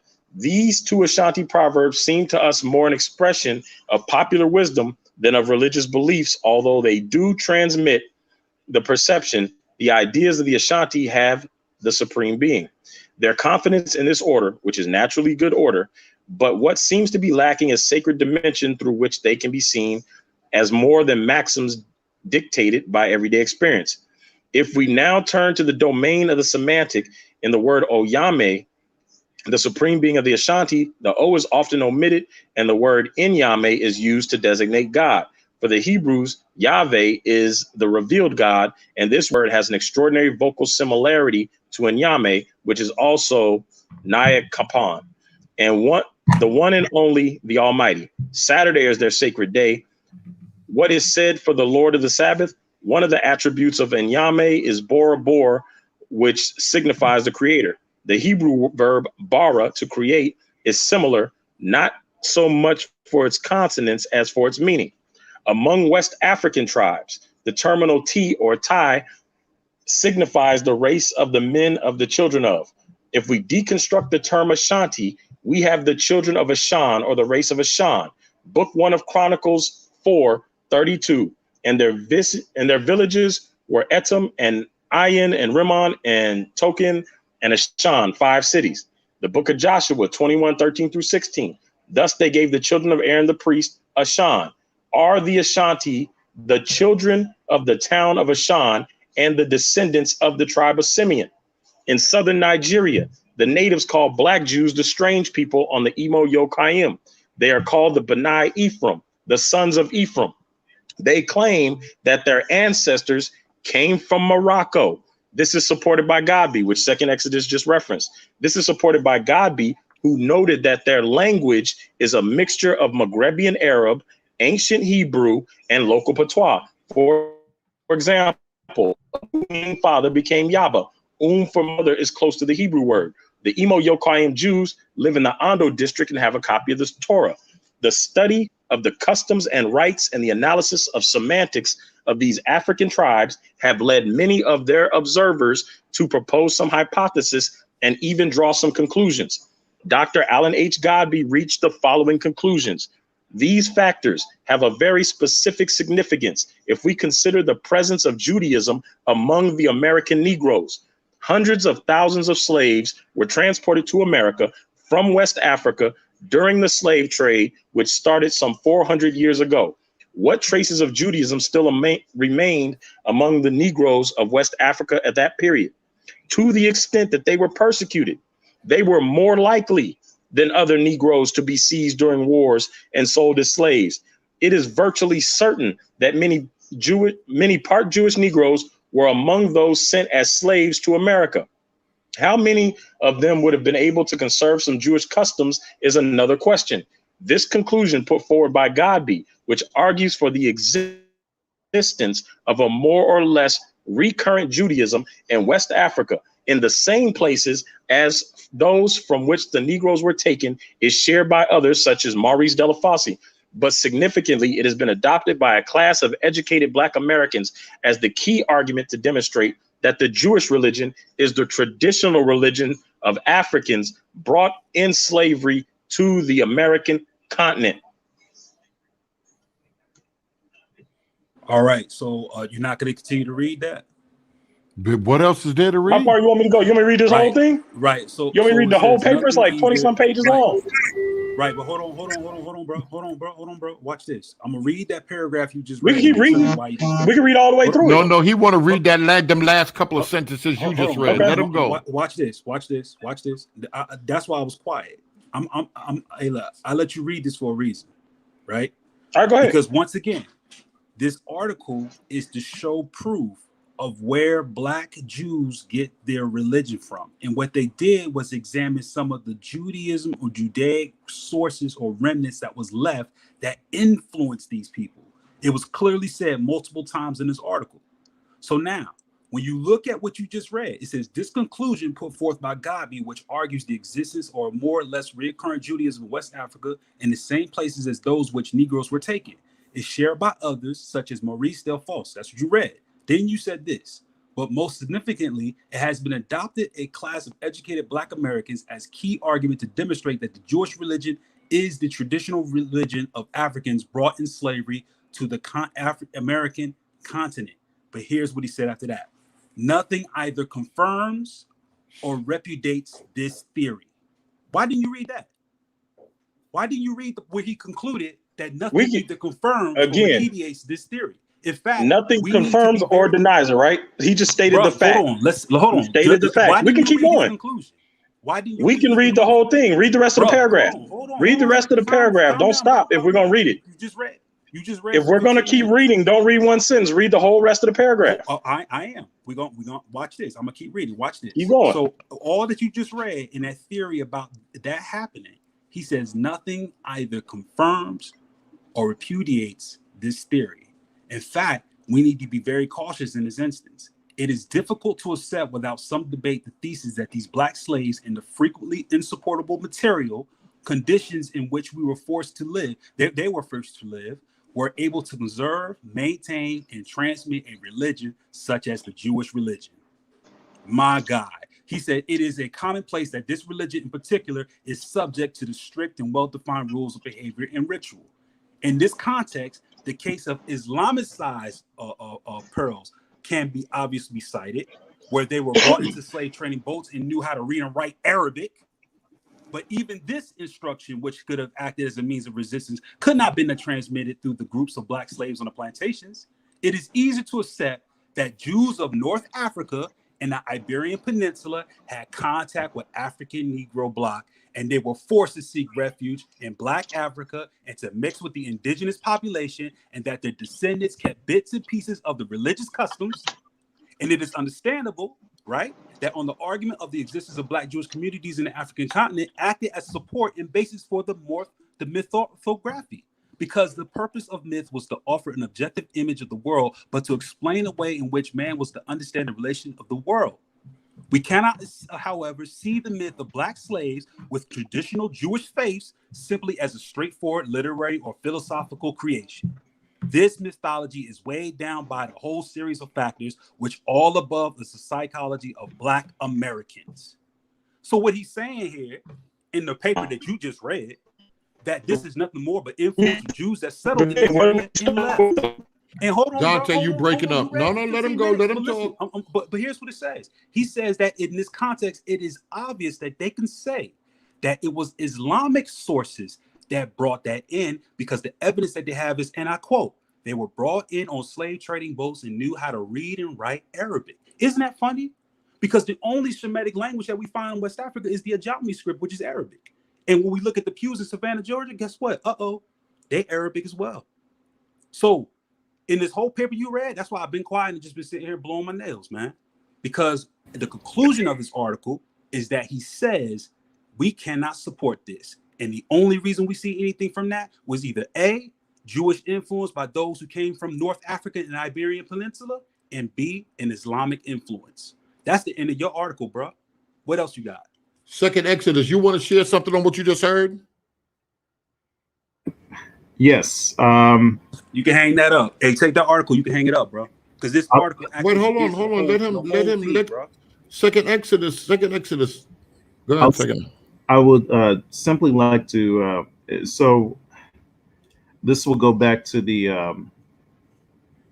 are Sephardic Jews African looking, and did they mix with African people? Let's start with the term. And are those African people converts? That's right. So, yes, in a lot of cases, yes, there's a lot of African converts. However, this is where we get, I try to use it in context when we talk about Deuteronomy 28 versus secular world history. Okay. In secular world history, all we have to do is just look back at what happened in history, right? As far as Deuteronomy 28 and other passages, we're going off of faith. We're going off of belief. And so if we're believing that the signs and the wonders are on a group of people who disobey God or who obey God, then certain things should happen. But I would like to share some references here from Ashkenazi Jews themselves. This comes from Shavei Israel. It says, later they were joined by more Jewish immigrants from Portugal and Libya in 1484 and 1667, respectively. Some of the Igbo Jews claimed that the river Sabation, beyond which the 10 lost tribes were dispersed by the Assyrians, is in Africa. Another reference is about this river Sabation. According to rabbinic literature, the Sabation is the river beyond which the 10 lost tribes of Israel were exiled by the Assyrian king Shalmaneser.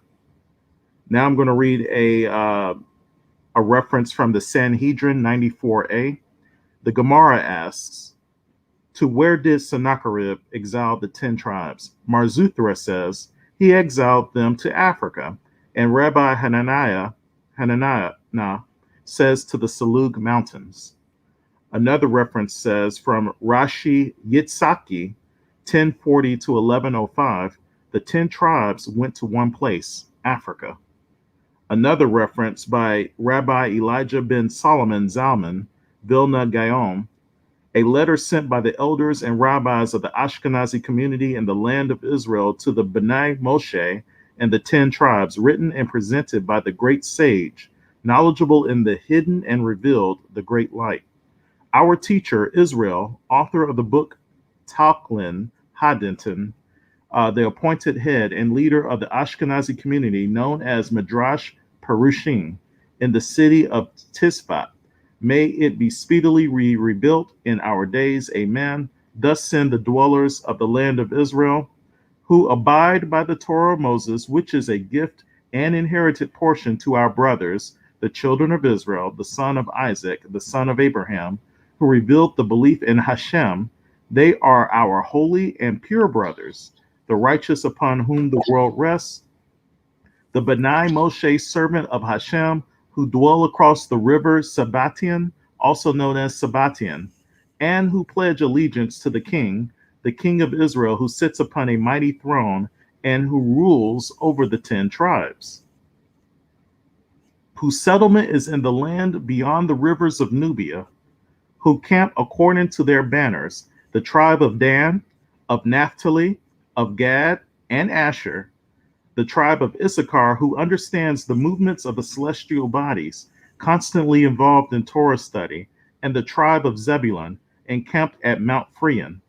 The Igbo Jews are said, and this is from Shavei, Israel now, the Igbo Jews are said to have migrated from Syria, Portugal, and Libya into West Africa around 740 CE. It is claimed that the initial immigrants were from biblical tribes of Gad, Asher, Dan, and Naphtali. Alfred Bodenheimer, professor of Jewish literature and history at the University of Basel, conducted studies at the Yeshiva and Yeshivat Hamatar University. British rabbis were already aware in the 1840s that there might be descendants of the 10 tribes in the Niger Delta. That is even before the process of the Jewish acceptance of Beta Israel Ethiopian Jews began. Evidently, though, the Igbos, who today number 20 to 30 million people, would be political and demographic dynamite. This is Dr. Alfred Bodenheimer, Ashkenazi Jew. Dr. Alfred, go ahead. I'm sorry. Oh, no, brother. I apologize. I didn't want to interrupt your flow, but I was going to ask. I want to respond to something that came up. So, all right. So here's my problem, right? So the article, Dante, that you just brought up was the support of the information to say that they were there. When they read this, and now you're admitting it, they said in the article, that's what I said, did anybody peep that? They said off the bat that they don't support it because it's not support. And here's the thing they said. They also said that those were Jews that settled in the area. Now notice, every time you mention anything that they practice, you said, talk about the facts. Well, let's deal with the facts then, right? In the article, they said the fact of the matter is they got this from influence from Jewish groups. Now, we're leaning on the expertise of these individuals. They wrote this article, but this is what they concluded. I'm going to read it again. It says, we cannot, however, see this myth of black slaves with traditional Jewish faith simply as a straightforward literary or philosophical creation. This mythology is weighed down by a whole series of factors, above all, that of the psychology of the Black American. So in other words, guess what they're saying? It's fantasy. They're doing it off a whim of their psychology, how they're affected in this country, and they're leaning on this religious identity when it's not valid by any fact at all. In fact, they concluded in the article that all of those influence were from what? It doesn't say it's not valid. It says, again, it says it can be either confirmed or denied. But, right. Okay. So right, but he says, hold on. Anyway, if we start off the article, let's at the beginning of the article. You breaking up? What you switched up? What are you doing? Hold on, bro. But you just hold on. If you're saying it could either be confirmed or denied, can you hear me? And they're telling you what you said the facts was what mattered. No, they stated the facts. They stated the facts, the tribal traditions. They stated the facts of the language, the practice practices. They stated what these people spoke, which was Maghrebian Arab, Hebrew, local patois. They stated all of the facts. But if you read the entire thing, he starts off from the position that the claim is mythology in the first place, and then he goes on to state the facts, but he holds to his conclusion anyway, regardless of the facts. So when you start talking about researching, when he's presenting the facts, the rituals, the customs, where they're found, the linkages, who they're from, all that stuff is facts. His opinion is its mythology. His opinion is that they've added these things or picked up these things, but he stated facts that these black Jews that they found were the descendants of the people from Morocco. And if we follow what's going on in North Africa, we end up in Morocco. Why am I being muted? It was Hold on a second, Kev. Hold on a second, Dante. Taz, you said you wanted to jump on here for a minute and share something. Yo, can I finish my statement at least though? No, hold on a second. You're gonna be on here. He just got jumping on for a second. You're gonna be on. Come on. But hold on, man. The brother read for like, you know what I'm saying? And all I was saying was I was adding in because he made a comment. He called my name. So I'm saying, okay, now you said the facts were presented. Let's get into the facts. Now, when he read the facts, they're partial. What he's admitting as fact is what they say or cited that they practice in these groups, and I admit it, it's right there. However, what they also cited was the Jewish groups that was in proximity to these people. Here's the common denominator. Every single one of these African groups that practice any form of Judaism were in the vicinity of migrating Jews. Isn't that funny? And what's even more, that's why they came to the conclusion that they came to. That's why they said that it must be from Islam that they feel that or it must be from the fact of, their own psychology or anything. But when we look at the facts, the black Jewish communities on the African continent was the basis in which these things came from. It came from nearby Jews who were there, nearby Jews that were there. You're not going to find a standalone people that are around no Jews that had no influence from Judaism, which he kept reading over and over. Every time he said it, I tapped the table. I'm like, dude, you just read they were influenced by Judaism. Why are the practice from Judaism? Why? Why are they from Judaism? Why are they coming from synagogue-like practices when they should have a more ancient and archaic understanding and practice of it? Pull it up, Brown. Pull it up. Hold on a second. You share the screen if you got that. If you got the synagogue Kevin was talking about. Taz, you wanted to share something. Come on, brother. Yeah, hello. Yeah, we hear you. Oh yeah, I just want to make sure I'm understanding Kevin's position correctly. It seems like a large part of your argument, or what you were saying earlier, is that no black Jews were banished to West Africa from Portugal, or that they weren't literal black people. Is that your position? No, that wasn't. That was one of the sub points we were touching on. That wasn't the position I came on with. I admitted and said that there are black Jews, but they're not in West. They're not those groups in West Africa. Those groups in West Africa who have traces of Judaism came from either two sources: either Jews that settled in some parts of Africa and stayed there in the area, then they came through in that part, or Jews that migrated there and been there, but they weren't native people that are in the land. They didn't go and settle there like the whole Bantu expansion. They're not Jews. Kevin, where you wanted him to pull up with that synagogue you brought up earlier. He got the pictures that's up one now. Of the sites there, but there's several sources.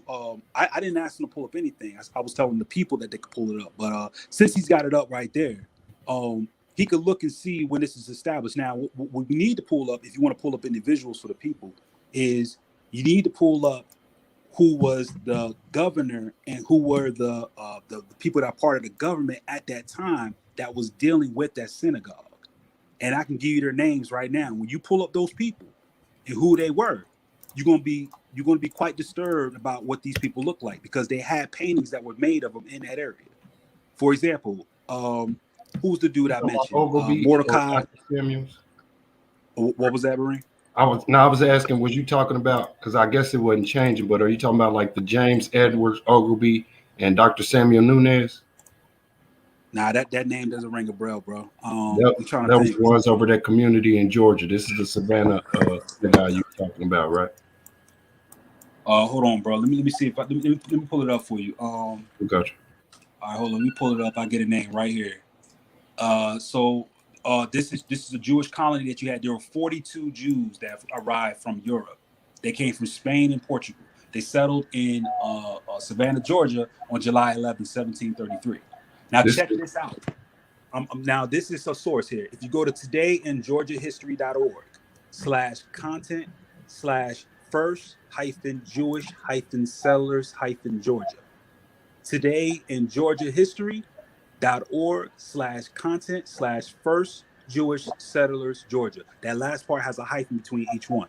Now here's what it says here. Now check this out. It says the migrants arrived on board the ship William and Sarah on a ship financed by members of a London synagogue. Of the 43, 34 were Sephardic Jews of Spanish and Portuguese heritage. The rest were Ashkenazi of German descent. A Torah scroll they brought with them, right, survives this day in the congregation of Mid-Cape Israel in Savannah, created in 1735, 2 years after their arrival. Now that's a heck of a source. And guess what? You can look at it. And here's the crazy part about it. These Jews that came from Savannah, that came from Portugal and Spain, why did they have Ashkenazi Jews with them? That's a head scratcher. If the Ashkenazi Jews weren't real Jews, what were they doing rolling with Portuguese and Sephardic Jews? In fact, just to do the arithmetic for you, if you had 43 Jews in all and 34% of them were Sephardic Jews, that's 9 of them that were Ashkenazi Jews. Check this out. Georgia newspapers at that time actually have reports and articles of them committing crimes to one another. And they actually had schisms between them because of their religious practices and what they say, oh, we should do this in the synagogue, and now we should do that in the synagogue. So they fought among themselves about what it is. Then they made a peace about it, and then it became a common Jewish community. So that Jewish community that arrived in Savannah, Georgia, is a mixture of Sephardic Jews and Ashkenazic Jews. Ain't no getting around it. Now, when you look up the pictures of these Jews that arrived there, and you pull up their paintings and everything, especially Mordecai and his family, you ain't gonna be happy because they don't look like me and you. These dudes came straight from Portugal and Spain. They don't look like me and you. They got straight hair, they got black hair, they got dark eyes, they got mid-tone to even a light fair looking skin. They look more like Italians, or they look more like Italian people or Spanish people or Portuguese person. That's what they look like. They look like, I'm gonna be real with you. One of the dudes look like Mario from Super Mario Brothers. He looked just like Mario. I'm looking at the picture right now. The congregation of Mid-Cape Israel. And guess what? If you're talking 1733, man, check this out. If you look up 1611 and it's 1733, you only talking 122 years later. You're talking 122 years later. So how they changed the race in 122 years? How they changed what they look like in 122 years? They can't. All right, you want to share something on that second exit? Something what you heard? Yes, there's a doctor named. His name is Dr. Lewis Gordon, and he goes. He actually answers Kevin G's question about how they changed the race. I briefly mentioned it earlier in the last session that they took a concerted effort to separate Jew from race and make it into religion. And so by making it into a religion, anybody can join that religion, and therefore those people who happen to be European can gain American citizenship and be the face of Judaism. Wow, that's a conspiracy to me, man. Hold on, brother. Let him talk, Kevin. No matter what happens, everybody gonna say them Christians gonna turn around and say, "I ain't let Kevin talk." Kevin talking. Everybody quiet. Kevin talking, y'all. I want y'all to know that in here. No. Go ahead. Let second Exodus finish, because I'm just telling y'all what they're gonna say anyway. No matter how the thing go down, the mere fact that they read so many sources, they're gonna have like I conspired against, But come on, second Exodus, finish up. Yes. Again, I want to reference Dr. Lewis Gordon, Gordon. You can find him on YouTube. He goes into great detail about how there was a concerted effort to separate, like I said, the Jewish race and make it into a religion. And there was reasons why, because Ashkenazi Jews didn't, and Kevin G is right, they did come with Sephardic Jews. As a matter of fact, the only reason why we know the first Sephardic Jew was black was because of an arrest in New Hampshire. And this was before the United States was the United States. It was still the colonies. Colonies, right. This man, his name was Solomon, and he was arrested in New Hampshire for working on the Sabbath. And he said, "This is not my Sabbath. My Sabbath was the day before." And they still arrested him anyway. And in the records, it said he was a black man. That was the first indication of a Sephardic Jew in all of the colonies, and in New Hampshire, by the way. Brian, you got what you got what Kevin wanted to pull up? What I had up, I thought y'all was talking about the historical synagogue, the Mitzvah Israel in Savannah, Georgia, right? That was the last thing you gave him, Kevin? No, that was just one of the sources he was talking about. I pulled up. Yeah, let me do this, bro. I'm gonna make it easier because I should have done this earlier, and my apologies. Let me do I went to their website. That's what I was showing. I was on their actual website looking at their history and those names that they was talking about landed, because they got the names on their website in a PDF where it has the 42 names, and then you can look at the picture of Ogilvy, who ran that community, and then one of the doctors, Nunes. That's the only two pictures that I was. And Taz got to share what he wanted to jump on here to share, or you just wanted to ask Kevin that question? No, I had a source I wanted to share real quick. Yeah. Do that whilst Brown pulling up the other one. All right, is that right now? Yeah. All right. So Kevin G, it sounded like again he's trying to make the claim that the Portuguese Jews weren't black. I just wanted to show a source real quick. Can I share my screen? Yes, sir. I wanted to ask Kevin first. Do you know who the Lancados were? I don't see your screen yet, right? Just a second. Are those the one that spoke Ladino? No, they were. You guys can see my screen now, right? Nah, not yet, bro. Hey, by the way, JB, I put the link in the chat if you want to grab it, and that's the source. All right, I'm gonna try to get it. I don't see the. Just a second. No, it's in the private chat. The private chat for the StreamYard. Is it okay? I can continue sharing about that Sephardic transition. Yeah, whilst Taz pulling. Yeah. Go ahead. And JB pulling up Kevin G thing. Go ahead.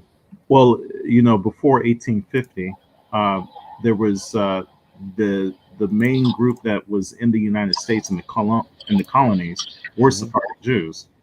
After 1850, that's when you saw an influx of Ashkenazi Jew. It was over about 20 million that came into the United States between 1850 and 1920 or 21. Forgive me if I'm incorrectly got the years, but there was an influx of Ashkenazi Jews from the regions of Poland, Lithuania, Germany, and they brought a lot of Germans as well into the United States.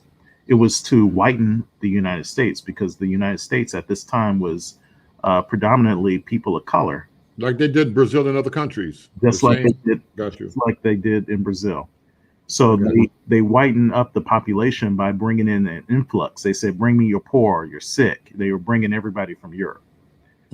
Now, the only way you can get citizenship and full rights is if you're a white person.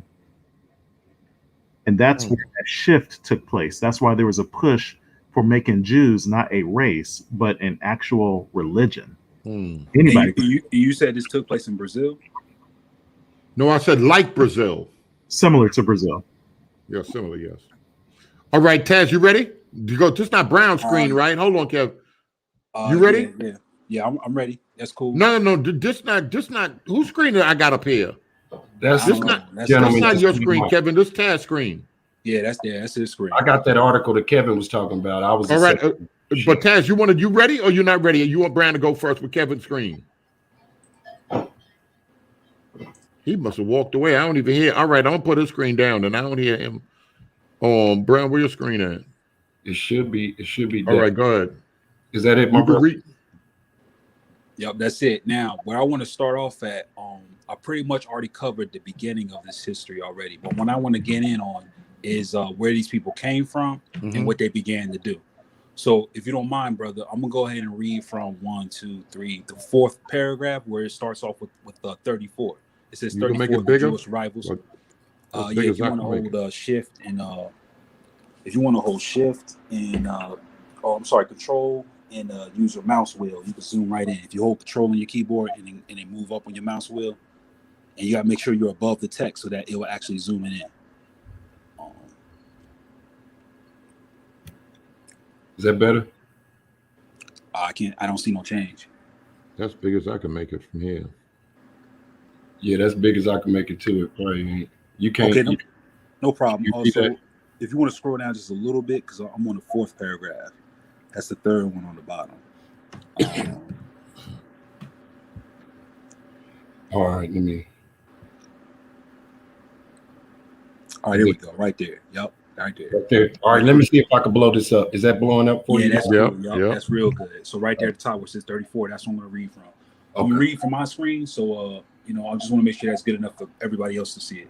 All right, so it says here, 34 of the Jewish arrivals in 1733 were Sephardim, most of them having fled from Portugal, England before departing for the New World.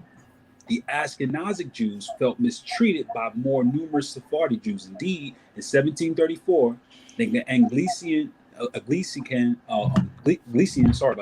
clergyman of Savannah noted that, quote, some Jews in Savannah complained that the Spanish and Portuguese Jews persecute the German Jews in a way no Christian will persecute another Christian, end quote.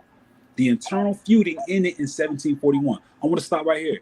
This is what I was talking about earlier when I mentioned that there were feuds between them when they arrived there about certain things. So this is where I'm noting that from. But here's what it says. The internal feuding ended in 1741 during the War of Jenkins' Ear, when the Sephardim, fearing the Spanish invasion, fled to Charleston, South Carolina, and New York, leaving only the Sheftall and the Menes families, both Ashkenazim and Georgia. Okay? Now, when you look at these, it says these two families were leading Jewish families in colonial Georgia, with the Sheftalls being particularly influential. The Benjamin Sheftall was the patriarch of the family, and he was the sons and were active establishment of the congregation of Mekeb Israel in July 1735. The third oldest Jewish congregation in the United States, behind the congregations in New York and Newport and Rhode Island, Sheftall have been a member of the first group of Jews to arrive in Georgia. The Torah scroll they brought with them from London is still in possession of the Savannah congregation today. And in 1748, Sheftall also had Teflon, whatever that word is. I don't even know what it is or the root of it. Maybe I'll find out. But whatever this Teflon is, and if I probably will look it up, then I could tell you guys what this actually means. It basically says a small leather box containing Hebrew text on vellum. And vellum, what it is, that's sheepskin, right? That's what they pretty much wrote on. Worn by Jewish men during mourning prayer as a reminder to keep the law. And what y'all may see this is like the things that they wear on their heads, right? The box, You see the Jewish people, they got those boxes on their heads and they bobbing up and down. They got the thing wrapped around their arm and they pretty much doing their prayer. So this is what it is. So they had these things and they brought these over from England for the bar mitzvah of one of his sons, which according to Louis Shamir was the first recorded observance of this rite in America. Several members of Sheftall family began prosperous entrepreneurs in the years preceding the American Revolution, and they go through all of that and everything else. Now, if you go down, you're going to realize and look at a man by the name of Herman Myers. Herman Myers was, this guy right here, he is the prominent member of the Jewish community there in Savannah at that time. There you go, folks. These are these Jews that arrived during that time. In fact, if you want to see earlier paintings of these guys, if you don't mind, bro, right above that picture, do you see the name there in blue where it says Mordecai Sheftall? Go ahead and click on that. You're going to see the early paintings of these dudes. Like I said, they don't look nothing like what they talking about. These dudes, they just had dark hair, they had dark eyes, and that's how they look. Now, this was in 1735. These are Portuguese, as is noted here. These are Portuguese and Spanish Jews. Now look at their paintings, look at their photos, look what they look like, look at the communities they established, look at the writings that they have. They even have the history that go back to Spain and Portugal. So when we talk about Jews that were in Spain and Portugal, where they at? Where the ones that's being painted in the narrative and described in these theories, where they at? We don't. So see what them. they reading? So you're saying what the sources, what they're reading is right, but the color of the people is wrong. Right, because the way Anglo-Saxons view white people was totally different from the way we're thinking. When we read back Black or Swarthy or anything like that, and any old writings from these times, they talking about those Black, Jews in that picture right there. They're talking about anybody that was not Anglo-Saxon. They were talking about anybody that was an Italian, Spanish, Portugal. If you not necessarily black folk. Right, they weren't. They categorized them as that because they weren't white. They weren't true whites.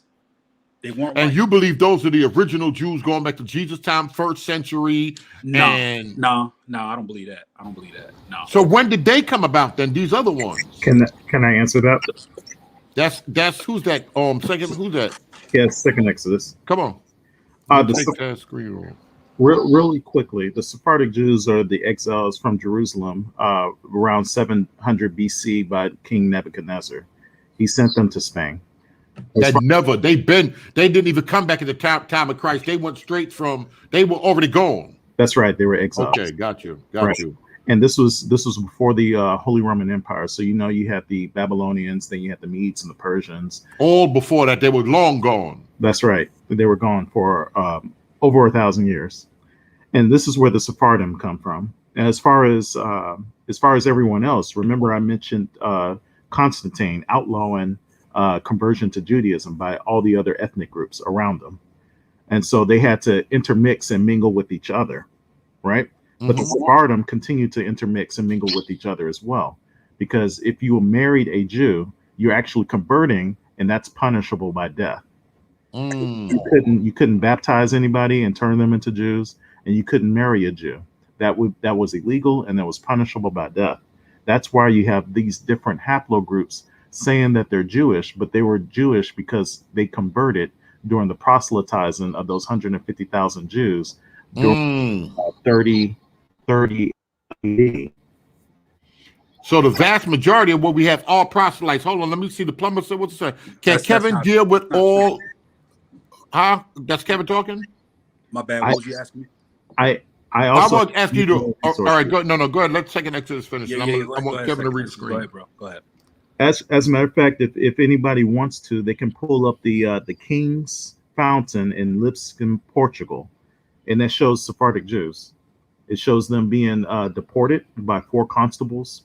The only way you can know the King's Fountain. The King's Fountain in Lisbon, Portugal. It's a portrait by an anonymous painter, and they show the life during the times right around the 15th century. What was the painting called? The King's Fountain in Lisbon, Portugal. Don't do it. Don't do that. Well, no. If he, what he gonna cut himself? Let him go ahead and do it. Brown, pull that up right now. Go ahead and do it. Go ahead and do it. Pull it up. Yeah, go ahead and do it. And you'll actually, when you find, I wish I had this reference with me, because you'll read it word for word, and it matches the descriptions of what's happening on that painting. You see one black man, right? He's riding on a horse with a red cross on his shoulder. That lets everybody know that it's kind of like a scarlet letter. It lets everyone know that he's a new Christian. I got it. He's not an old Christian, because old Christians are the Visigoths. Oh, you got it, you said? Yeah, you got it, JB? Okay. Yeah, I'm logging it. I'm pulling up. All right, a second. About to come up now. Exodus. After you go, I want to go in on that painting. Leave the painting up on the screen. That's my next. No, I want you to look at. You see what the plumber saying right here on the screen, Kevin. What's that, bro? What's that, bro? You can see the screen. Can Kevin deal with all of the Jewish sources? Second Exodus brought up about the 10 tribes in Africa, please. Yeah, sure can. In fact, it was already embodied in the response that came out of Dante's note. If you look at Dante's source noted those African tribes that had Judaism influences. What he did was bring up the study as to whether or not the Black Americans form of Judaism was sincere based on the evidence found about those tribes in West Africa. And their conclusion was they came from the influence of Judaism, right there in his note. Now, where he stopped reading, that's where they concluded and said, but we know these things aren't true because A, this could be Islamic influences because we see them only write in Arabic, and B, we look at the evidence of all the Jewish communities and they were in vicinity of those people. And they said the last thing above all that they can conclude that they could lend it only to African-American psychology. So they concluded that there was no evidence that those tribes in Africa was practicing Judaism because it was passed down to them through their families. It is heavy evidence to show that they were influenced by Judaism by nearby Jews that settled there and then later left. All right, you can see the screen. What happened? You getting off the? Hold on. Well, hold on. Let Brown, what you doing? You ready for Kevin? You ready? I got you muted. Hold on. It's called the King's Fountain. No, I got it. You're sharing right now. We're looking at my screen right now. After you guys are done showing what he's about to show, I have a source that directly substantiates what the brother Second Exodus was saying about the King's Fountain to prove that it's actually talking about Black Jews being banished. Okay. All right. Can y'all see my screen yet? Yeah.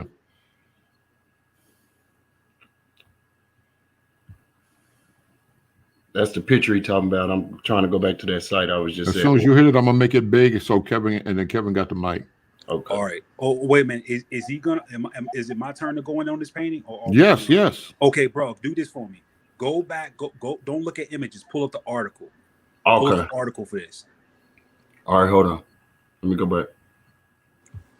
Pull up the article. Hold on. Let me go to all right quick. Yeah, go to that's it right there. And that's it. Just hit that Wikipedia one right there.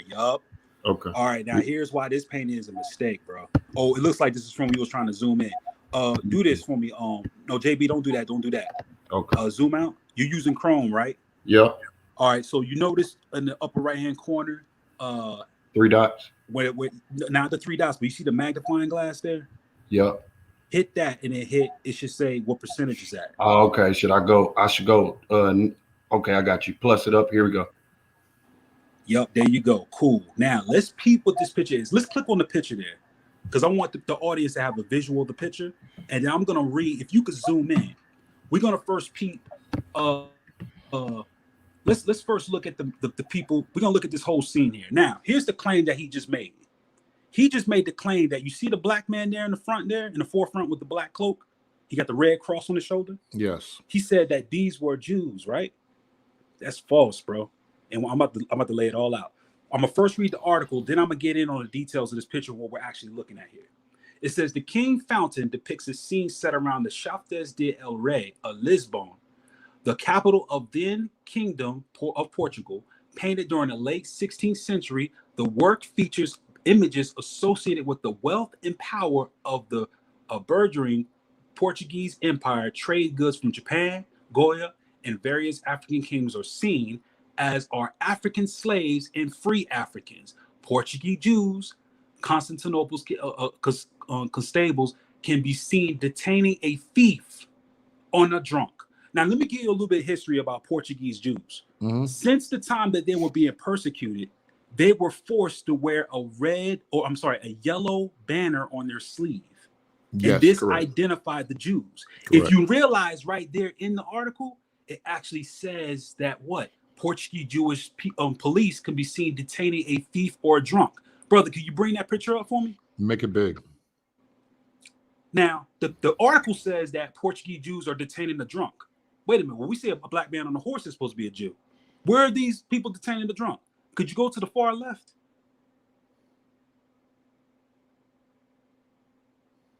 Far left. Oh, you see that man they dragging away in the red coat? Now, you see the men there with the yellow sleeves on their arms? That shoulder was said. Guess what it said in their language back then? You could look this up historically. It says Yud, Jew. Sephardic Jews were not honored in that time in Portugal. They had to wear a yellow banner that let them know distinguish them that they were Jews. Now we're going to get in on the man that he talking about was on his horse. So In the painting, a nobility contains a description of Afro-Portuguese knight endowed with the heraldry of the Order of Santiago, sometimes identified as João de Sá Pansico. More domestically minded work can be seen of boatmen uploading grain and passengers and vendors and everything else. Now let's key in on this brother here, because we already covered those Jews on the left.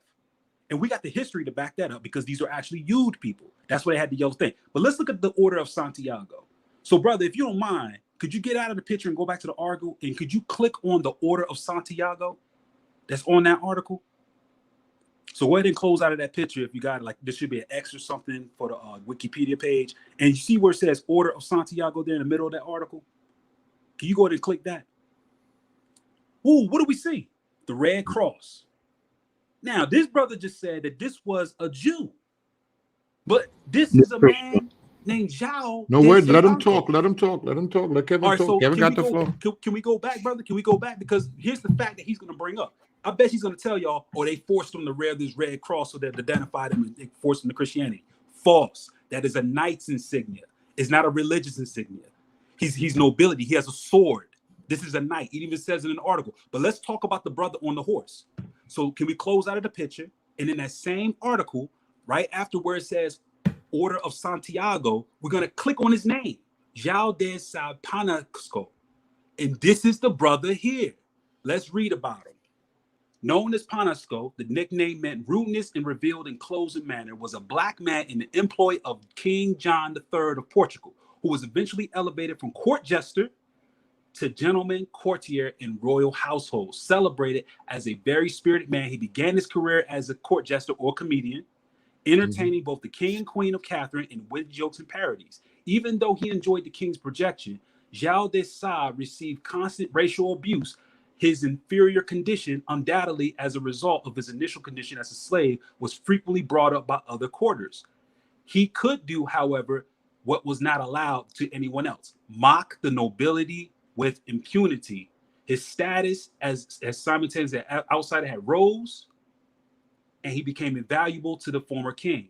In 1535, he accompanied the king's brother, Infante Louis Duke Beja, in northern Africa. He was part of the Holy Roman Empire, Emperor Charles V military campaign and conqueror of Tunis and Ottomans. An important victory over the Turks made the King of Portugal award João de Sá exceptional honors. He was eventually admitted to the prestigious Order of St. James. Or in other words, he knighted him in the Order of Santiago. That brother was not a Jew that was forced to follow Christianity. That brother right there rose up from the gutter, from the low-level job of a court jester, all the way to a knight, even though he was being racially persecuted. I give honor to that. But all right, you cannot lie about this brother and say that he was some Jew that was forced. That's a lie. The only Jews you see. Now, peep this. Let's go back to the King's Fountain painting. Now, we're going to look at the Jews. Zoom in for me, bro, if you don't mind. And let's look at these Jews. Now, peep it. We just looked at the Savannah and Portuguese Jews that settled in Georgia, did we not? Let's look at these Jews over here as described in the painting with the yellow mark on their sleeves that marked them as Jews. My question is this. Does this look like the black swarthy man that you're trying to find? Does this look like the knight that's on the court? In fact, the dude on the knight that's on the horse in the knight outfit, he is a higher rank and pay grade than those dudes right there. They just simple policemen. This dude is nobility. He's riding in respect. To have a horse, bro, is big in that time. So he want no small child. He want no small potatoes walking around not having anything. In fact, those Jews on the left had a lower pay grade, lower honor than he did. When people saw that cross of Santiago, they knew that was the marksman of the king. You don't mess with that dude. He had juice. So, bro, that's a lie. I told you not to bring this painting up. It's cut up. So just like that article Dante had, put it up. This painting, you must throw that in the trash too. Well, look, Second Exodus, you want to touch on that before I give it to Taz? Yeah, I would like to respond to that. All right, Kevin, Second Exodus is going to talk right now. He's going to talk right now. Go ahead. Let's go back to the painting. Oh, you want to go back to the painting too? Yeah. Whenever you get a chance. Also, while he's pulling that up, you can look up the ghetto, or called Judiera Macambo. And you can find that in Lisbon, Portugal as well. And it also would have Rua do Poco dos Negros next to Turos de Judea. But whenever you get a chance to pull up that picture, I'll be able to talk about it. The modern day locations of Pocos dos Negros. Okay, now this picture, let's zoom in to the man on the horse again.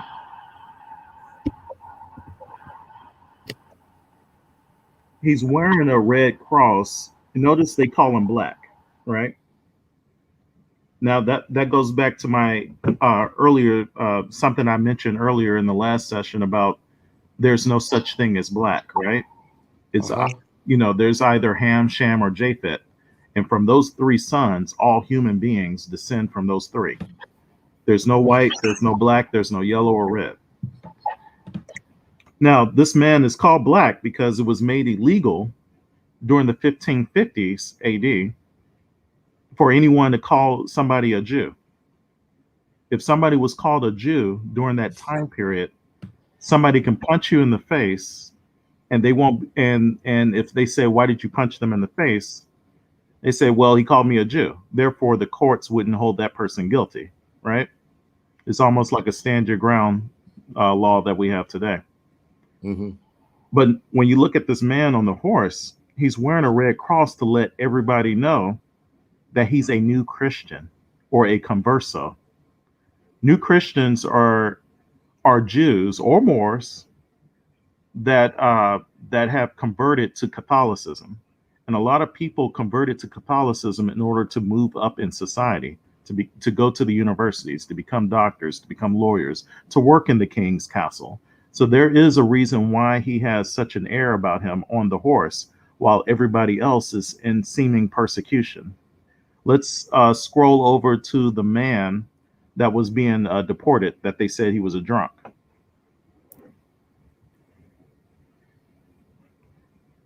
He said that these four men, when you zoom in, you can actually see there's two men holding this black man, right, in his hands, and they seem like they're deporting him. But there's two other white men also in red caps. One is carrying a club. These are called constables. So when you go back, when you look at what a constable is in Portugal, these people would carry clubs, and they would beat people who were practicing Judaism, and they would arrest them or enslave them. Now let's zoom into the middle part over there, where there's a man set on fire. He has a hood over his face. Those are one of the tortures mechanisms that they did to those they believe were practicing Judaism. You see at the bottom of his feet, there's fire, and then there's a hood over his head. Unfortunately, I don't have the reference of the books, but they describe in detail the exact same things you see occurring in this picture, and as well as the African habit. So you see that there's a lot of black people carrying things on their heads, like Moors. That's exactly how the Jews were said to have dressed back then. They had a Moorish habit. They wore hoodies. They spoke in poetry. They lived in ghettos. Let me see if I can bring up some references here. There was a place, there was a massacre between 1506 and 1515. The massacre was called the Vidimus Judaico, and it was the decree to build the Black's Pit. It says, reference, King Emmanuel of Portugal. They are not buried as well as they should be, and they are thrown on the ground in such a manner that they are discovered and eaten by dogs. Another reference, commentaries on Christian and Hebrew mythologies by Ladd Parish. Ladd, L-A-D-D, last name Parish, P-A-R-I-S-H. It is well-established history that in France alone, thousands of Jews were burned at the stake. That's what you see on this picture right here with this man with the hood over his head. He's burnt at the stake. On one occasion, 160 men, women, and children were bound hand and foot, thrown into a ditch. Wood was piled on them, and the torch applied, while numbers of priests stood by with uplifted hands, calling on their Savior to witness the suffering of the unbelieving Jews. Whole families were burned in this funeral pyre for the reason that the pious Christians could not see them separated. And so if you go, let's see if I can find a recent news article. You can go to, if you don't mind, go to African mass grave in Portugal.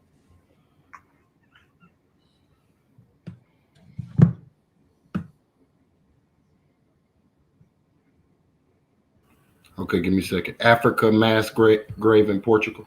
That's right. Over 150 bodies are found in Lagos, Portugal. The victims' hands were bound behind their backs, just like it was said. And it was found in a rubbish dump.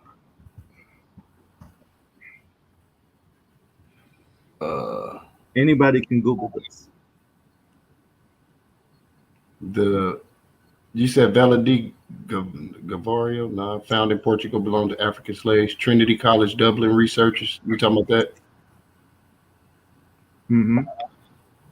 Can you hear me? That's what you're talking about? Yeah, it says African mass grave in Portugal found. News Channel 10. I got you. Hold on. Oh, I got to share my screen. I'm sorry.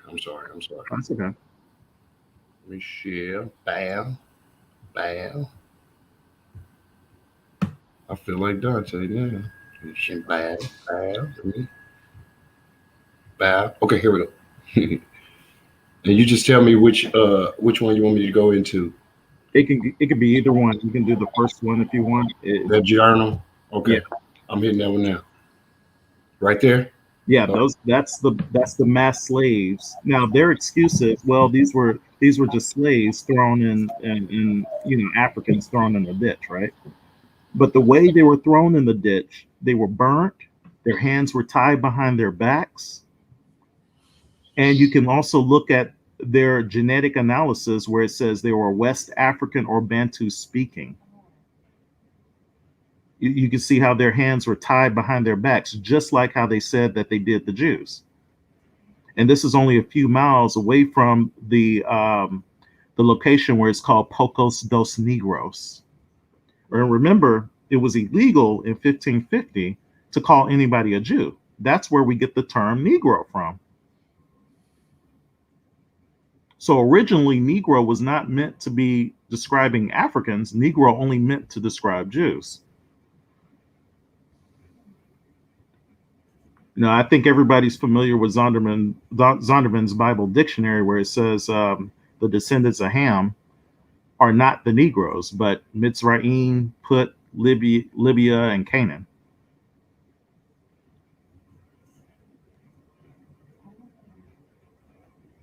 All right, can I respond to all that? Sure. If right, possible, cool. I want to go back to the Ashkenazi references. I have quite a few of those.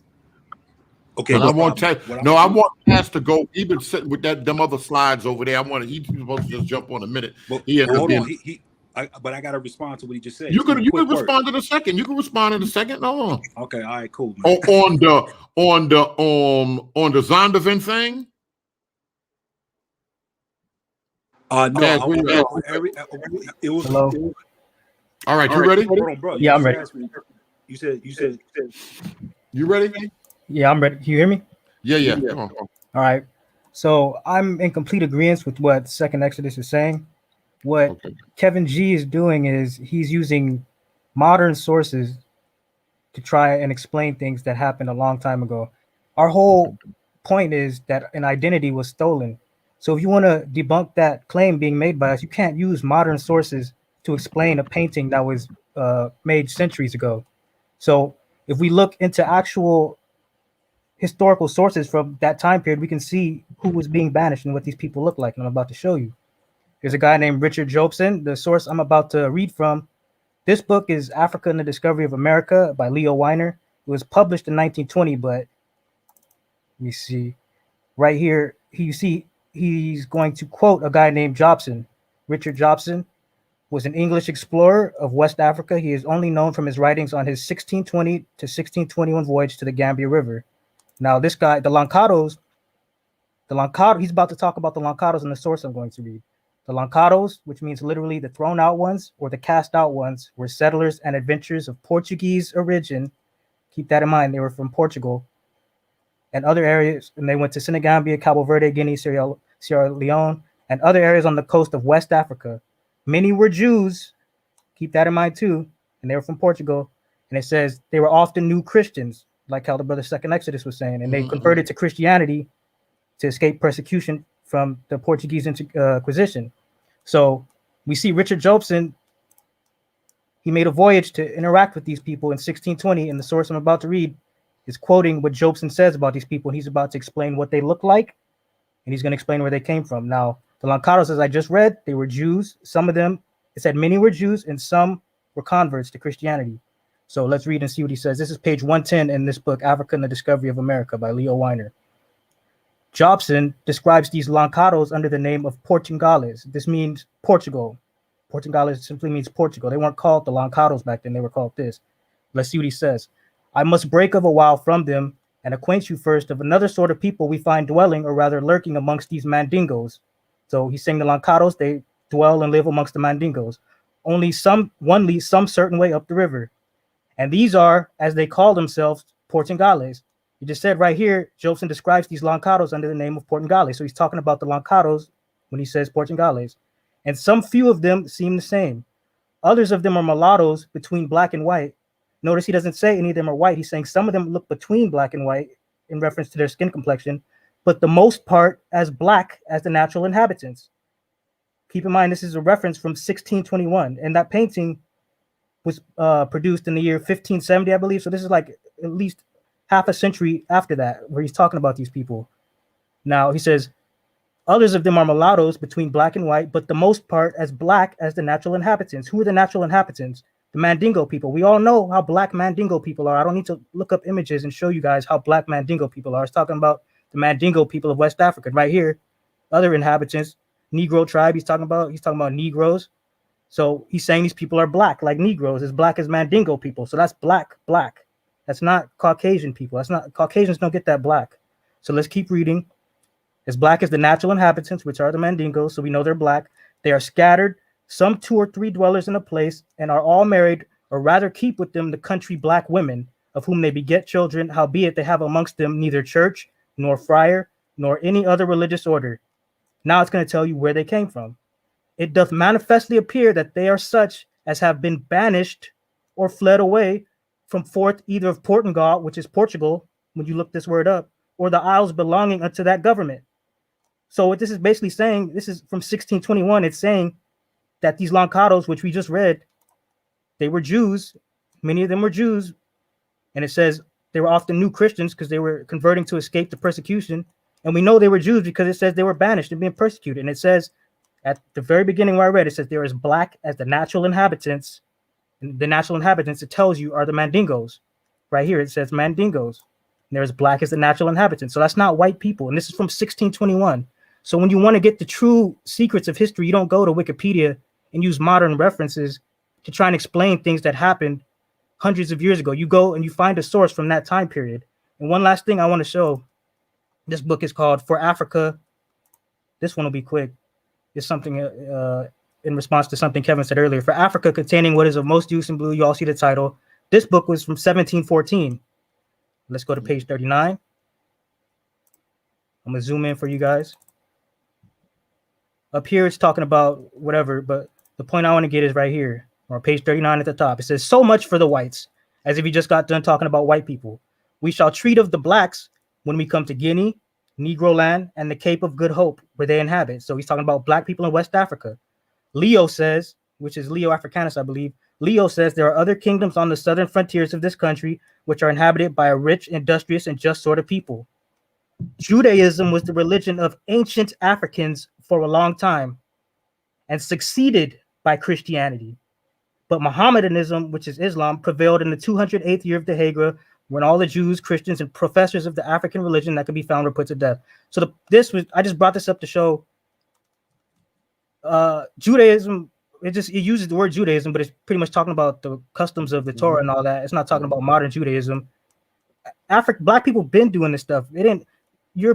Christianity was not the first religion that we came into, and we had our own religions before Europeans came. And one last thing, just because it says Judaism was brought to Africans, that doesn't mean that Judaism is in reference to white people who brought that there. As I just read and showed you, these black people who were literally black, they were Jews, they were being banished.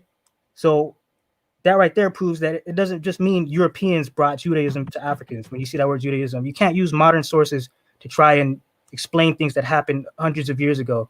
And Wikipedia, modern people, they take advantage of that, and they put in sources put out by modern scholars, and they're all a part of the cover-up. So that's all I had to say, and that's all I had to show. Cool. Thank you. All right, cool. So, Bareen, what I like to do, I want to respond to all of that, and I'm gonna make short work of all of this. JB, if you don't mind, bro, I appreciate your help before. If you don't mind, if you could bring up some of that stuff, because I don't have the screen sharing capability. But I want to refute all the stuff that came out of both explanations. So I'll wait for you if you got it up. If you ain't got it, did he leave? No, I'll try to find it, but look at the screen. You go see the screen? I'm going to try to hit. Let me see. Oh, you know what? It's all good. What I'm going to do this, right? I'm going to go ahead and I'm going to pull up. I'm going to share from my computer, and I'm going to share my screen. All right. You got a computer? You've been in front of a computer all this time? Yeah, I got it right here. Jesus, take the wheel. Hold on a second. I just got to it. I couldn't get to it before, but now I can get to it. My kids they went to bed. So let's do this. So I'm gonna do Kevin G CPU, and I'm gonna start off first with the claims that were made about the painting. Device not connected is saying. I see the thing, but I can't. Yeah. That's cool. If you could just bring that up, I'm gonna do. I can't. It says device not connected. I can't click on it until I don't know what's. All right, hold on. Let me do this then. Let's do. We can at least do audio. Oh my God, says.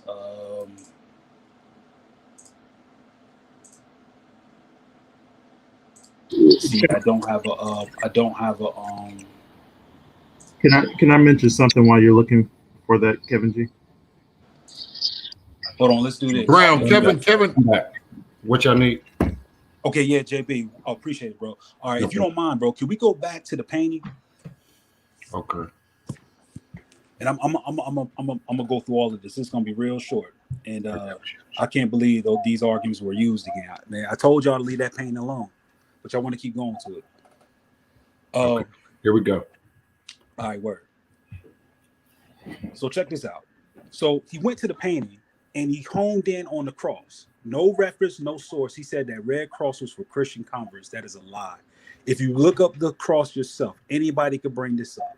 If you look at the Order of Santiago, the Order of Santiago was one of knighthood. There is no proof, no evidence, zero, that has anything to do with it being for converts and them converting over from Judaism over to Christianity. Is not found. You won't find it. Now, we have the evidence where I showed the source. The brother didn't show the source for that, so I'm not going to hone in on that too much. Now, if you peep the painting, he said that the people with the yellow badges, the people with the yellow badges, they had bats, they were the ones taking away the Jews. That's actually false. Because if you pay attention to those people in the painting who had the yellow badges, guess what? They were the Jews with the yellow badges. And the reason why they had the yellow badges is because they identify as Jews. Now, what is the source for this? Kev, show us the source that the yellow badge actually meant to Judaism. JB, if you don't mind, if you look into the private chat, you're going to see a link that I have right there above where you say, I'll be back, give me 5 minutes. There's an article right there that says yellow badge. If you could pull that up for me. Gotcha. And what we're going to do, we're going to go in and we're actually going to go into the history about this whole thing. Because what was said was not true. So that whole thing about the Red Cross, that's dead. There's no evidence that this was done to Jews that converted from Judaism over to Christianity. This was knighthood. That was Order of St. James. I'm coming back in. I got you. You talking about the yellow badge thing? Yep, yellow badge thing. Go ahead and pull that up. We're gonna get into that. Watch this. Coming up, should be about to pop up now. All right. Let me make that bigger. Yep, no problem. Is that good? Yeah, that's perfect. All right, so check this out. We're gonna start reading this now. The brother said something real funny that left about using Wikipedia. Believe it or not, Wikipedia is the most peer-reviewed source in the world. In fact, it could be critiqued and changed at any time based on information that's relevant. And also, when you look at any of the references, it takes you to actual books that talk about the information. Well, we're going to get into this thing here.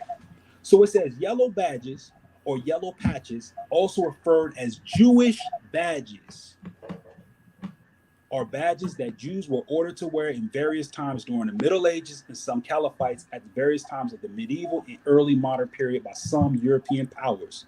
And from 1939 to 1945, in the Axis of Power, of course, this is the same thing that the Germans made the Jews wear when they were there at the time during World War II. Yeah, that's just during 1940, around that time, about around 42. Now let's go down here, and let's go to the part where it says medieval and early modern Europe. It says a largely Catholic medieval Europe, Jews and Muslims were required to wear distinguishable clothing in some periods. These measures were not seen as being consistent with Sukkah Judaism, although it was first ecclesiastic.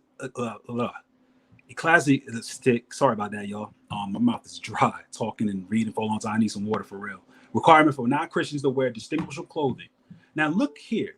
What they're saying here is that during that time, Jews had to wear yellow badges on their clothing.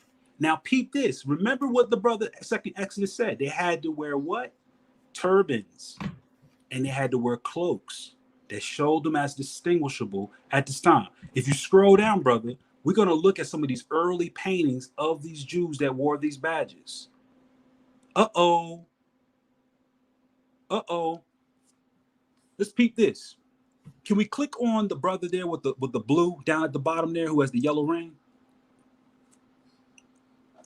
Now notice it says here on this thing, it says this is a watercolor painting in 16th century. Not that one, but I'll describe that one. That's fine. The one at the This bottom. is a Jewish ring of a Hebrew Passover manuscript in Germany in 15th century. The one you see there, the blue cloak, that's called the Jewish ring.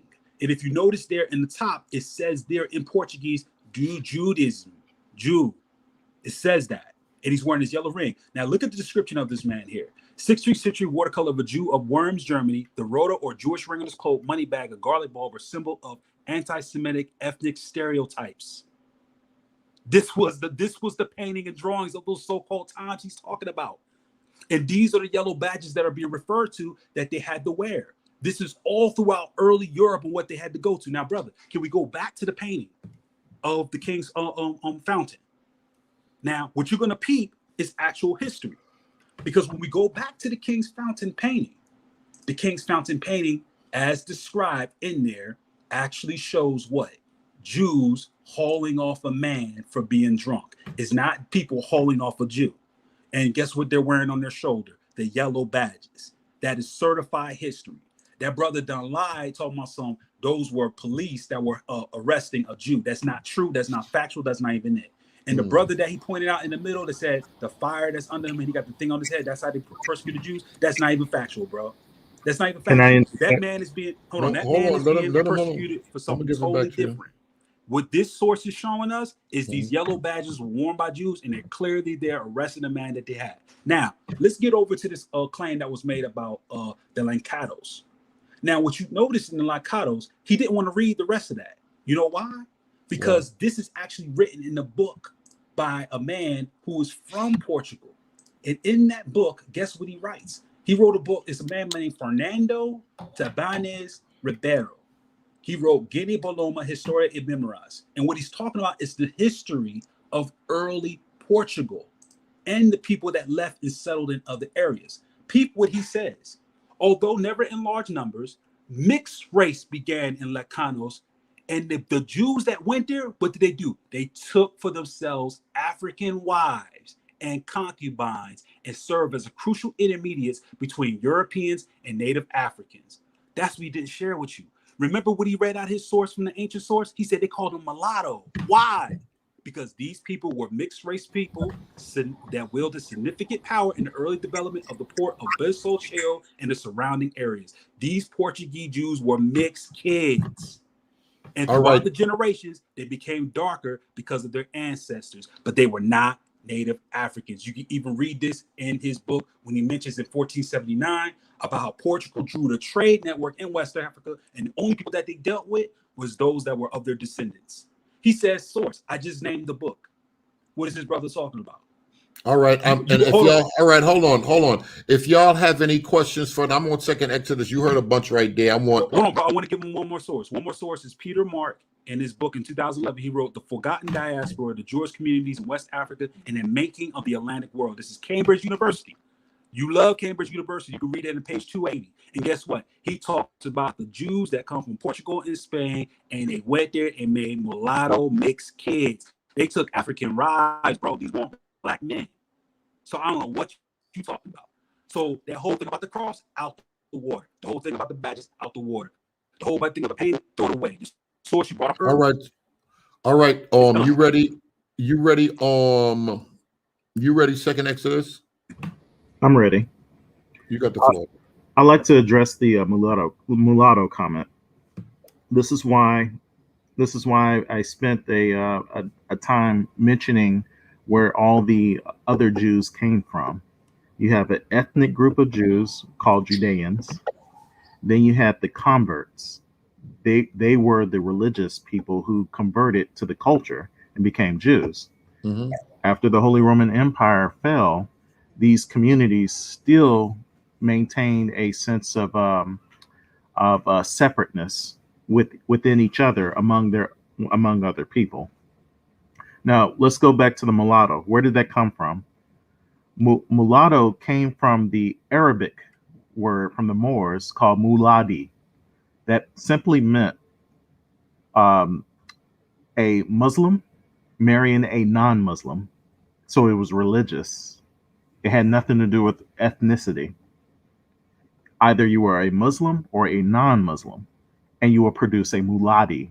What does the word muladi mean? It simply means mule. You know, you take a horse and a donkey and you make a mule, right? It's mixed. Now, the Christians, the old Christians, when I mean old Christians, I'm talking about the Visigoths who converted to Catholicism after I forgot his name. But it was during the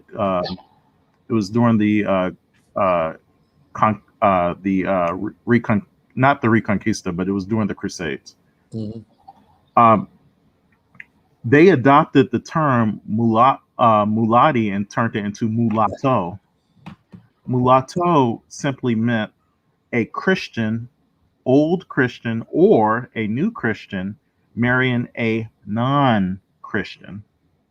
So a ethnic Jew who converted, called a converso, if an ethnic Jew became a new Christian and they married one of their own people who is not a Christian, then they will produce mulattoes. That has nothing to do with skin color, nothing to do with ethnicity, nothing to do with the way a person looked. It simply referred to a person's religious standing or beliefs. Now, when you had Sephardic Jews who were, in references that I use, I like to use references that are older than 1850.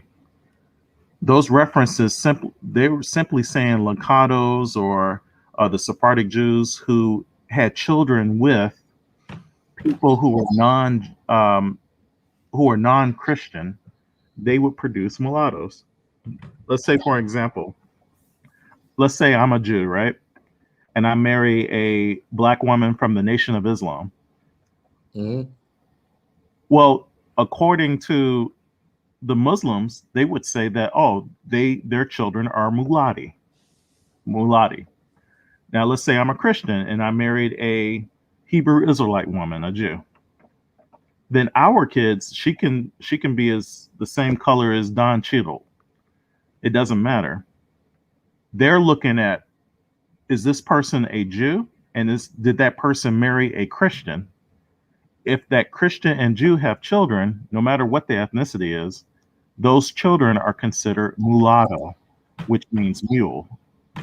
That's all that means. Mm. You have Sephardic Jews going into Africa, marrying among people that they're comfortable with, whether they are Judaic Africans or if they're just, indigenous Africans, then they will produce mulattoes, if they are new Christians, that is. So that's where that term mulatto comes from. And okay, Kevin. All right, hold on a second. I'm not sure what's going on, Kevin. I seen you can't try to come back on that other computer, but I'll put the link back in there for you. All right, Taz, you want to say something? Hold. Thank you. Second. Taz, you want to say something? Yeah, can you guys hear me? You sound fine. All right. So you guys noticed how I went through all the trouble. I explained who the Lancados were. They were Jews, often new Christians. I even showed you the year that the quote was written in, 1620s. Kevin, what I said earlier, it still applies. He's using modern sources to try and explain things that happened a long time ago. I highly doubt that the source he referenced that talks about Lancados is anywhere within this time period. Second of all, he tried to make a point that just because it says they were mulattoes, that they weren't black. Let's read it again one more time. Is my screen being shared? I don't even see it. No, you don't got a screen. Oh, yeah, hold on. Let me see. Okay, hold up. Can you see it now? Yeah, I do. All right, let's read it one more time. He said they weren't black. He said I didn't read it all the way, and he said he pointed out something about them being mulattoes. Let's read it one more time. And these are, as they call themselves, Portugales, talking about the Lancados, and some few of them seem the same. Others of them are mulattoes. Okay, some of them are mulattoes between black and white. Now let's read the next sentence. But the most part, meaning most of them, are as black as the natural inhabitants. And the natural inhabitants that it was referring them to are the Mandingo people. We know how black those people are. It doesn't say they were all mulattoes, and it doesn't even say any of them were white. It says some of them were mulattoes between black and white, but the most part were black. And it says they were banished from Portugal. So I don't know what he's talking about. I'm not going to say nothing mean about him, all due respect to him, but I don't know what he was trying to imply when he made that response to what I presented. It's clear and to the point. It says the most part of them were black as the natural inhabitants. And lastly, the source he referenced to refute this, you can't use a newer source because, of course, all of the newer sources are going to go against what the older ones say. That's why they didn't want slaves reading older. They don't want us to know how to read and all that. And he pulled up that images on Wikipedia of Caucasian Sephardic Jewish people or whatever, or maybe it wasn't on Wikipedia, but you can type in Jesus on Wikipedia. It's going to show a white man. So you can't use pictures either. Everything's been altered. But that's all I wanted to say pretty much. All right. Thank you, man. Appreciate it. I'm not sure. You can hear me? Yeah, I can. Can I respond to that? Yes, you can. All right, bro. That's real easy. Tazar, if you don't mind, bro, could you pull that source back up? You hear him? Yeah. Okay, just a second. Yeah, I mean, I don't see what's all right, what part of it do you want me to go to? What you just had up, that same page you just had right up. All right, I'll zoom in some more for you. Is that good? Yeah, sure. So watch this. It says, and these are, as they call themselves, Portugales, right? Portugales, right?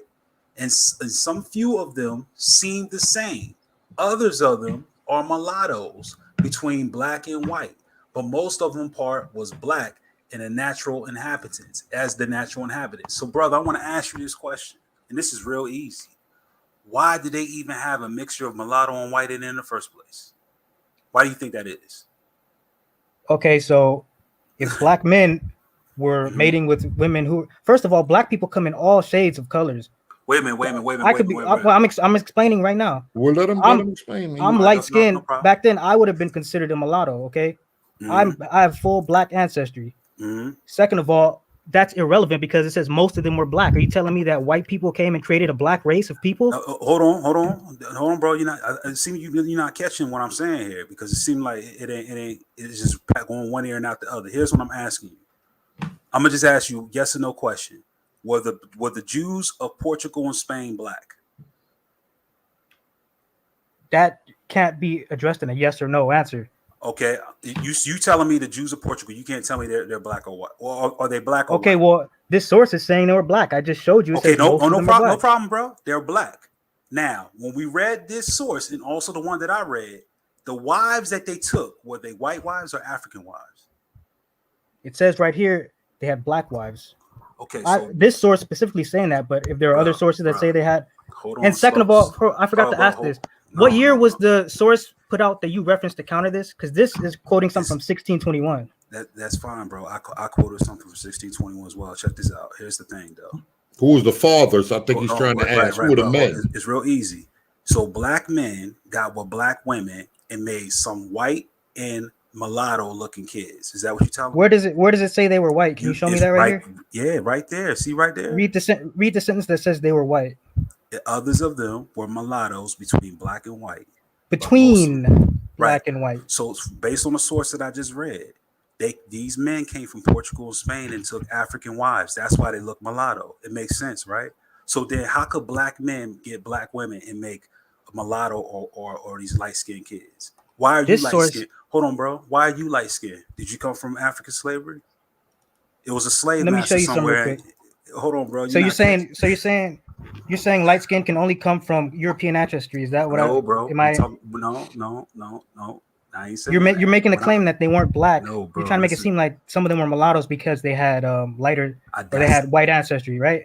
That's what the source is. If you look up those people, it says that the fathers came from Europe.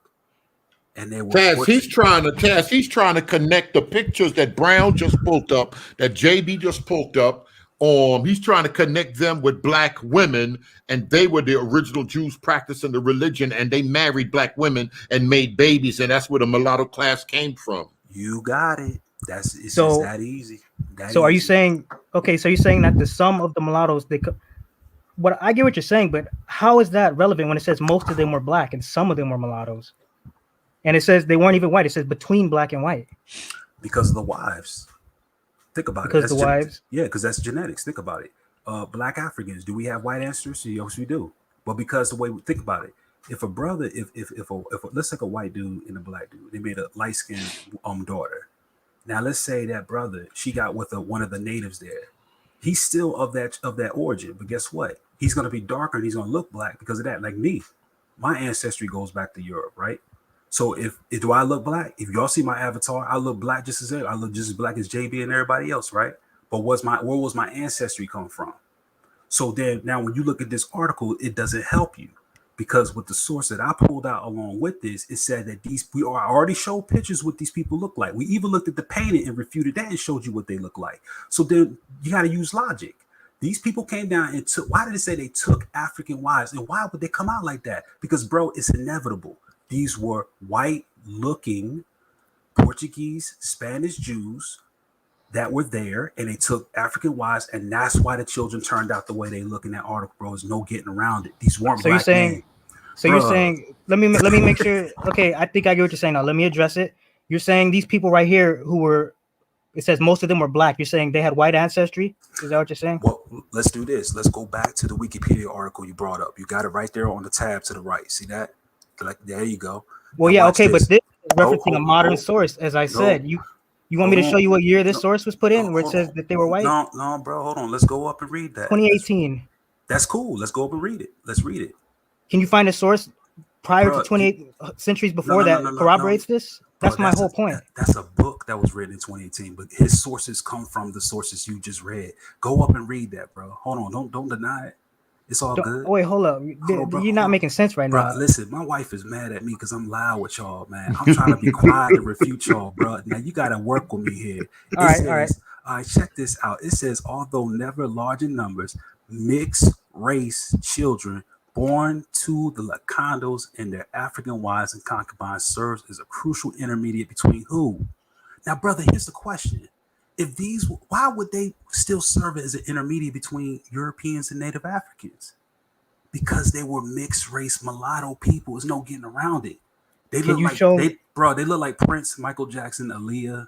They didn't look like, you know what I'm saying? They want Ving Rhames, you know what I'm saying? They want Eddie Murphy, bro. Honestly, bro, you playing games. You playing games, man. Look. No, I'm being real here. I think I did enough work on y'all, so I'm trying to make y'all laugh, bro. Look, man, everything you just talked about, let's look at the year it was put out, 2018. bro, did they look like El DeBarge or did they look like Vane Rames, bro? That's what I'm asking. Can I bring up?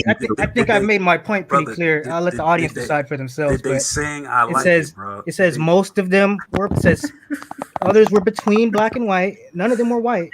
Most were black as the natural inhabitants, which are the Mandingos. Most were black. Now, if you have a source that predates, that goes back to this time era, like this is from the 1620s. If you have a source from this time period to corroborate what you're saying, then I'll have to shut up and I'll have to look into that. But that's not what you're doing. You're using modern sources. No, and bro, I'm using your source. What? Okay, look at mulatto. My source isn't saying what you're saying. It says. Bro, what is a mulatto, bro? How many of them were who? Bro, who was? Listen. This is the point I'm making. This is what I tried to point out at first when you're trying to make this argument. Listen, bro. Who were the majority? Were the majority the mulattoes, or were the majority the black people? It says black. Thank you. Right. Hold on. And can I say something on that? That's all I was trying to say. Bro, well, it says you don't get mulatto. Okay, I'm gonna tell you something. If Eddie Murray and Whitney Houston had a child, and the child coming out looking like one of the kids, I mean, come on, bro. Hey, don't work for Maury, bro. You get fired day one. They're like, brother, get out of here. This is the but second Exodus. What were you saying about the mulatto thing? I was simply mulatto is half black, half white. That's wait a minute. He over there whispering. He on the bedroom whispering, so he won't listen, Brown. Listen, my anniversary in a month, bro. I'm trying to keep it 100 with y'all. Congrats, bro. But wait, hold on. So hold on. Don't say nothing. Second Exodus. What you just heard? Do it sound like it's the men from the picture? Second Exodus. Do it sound like it's the men from the picture, and they married and they had some black baby mamas and made a mulatto class? Or that's not the way they're looking at that mulatto was written in the text? That's a great question. There is somebody posted some. Yo, Brown, stop laughing. Go ahead. I'm sorry. Somebody posted some references on page. I think it was. Hold on, give me just a second. They posted some references in reference to that portrait. It was referring to Red Cross's The History of the Jews from the Destruction of Jerusalem to Present Time, page 260. And that goes into detail exactly what was going on in reference to those paintings. Now, as far as mulatto is concerned, we have to understand the origin of mulatto. Just like I brought up Negro. Negro was a term used to substitute for Jew because Jew was illegal. You could not use that term. Same thing with mulatto. The names like Creole takes on different meanings during different time periods. Okay. So a Creole simply meant a person born in a new land. They were born outside their home country in that new land. That's what a Creole is. Eventually, it got associated with African people born in the New World. And so white people did not want to be referred to as Creole, so they changed it to Cajun. Now, the same thing with mulatto. Mulatto had an old meaning. Today, it means black and white. Back then, mulatto it was the Spanish Portuguese term for a Christian, whether old or new, with a non-Christian, parents of children of parents who were both Christian and non-Christian. That includes ethnic Jews who converted to Christianity. Some ethnic Jews were secret Jews. They called them crypto Jews, meaning they converted simply to move up in society, but they still continued to practice Judaic culture.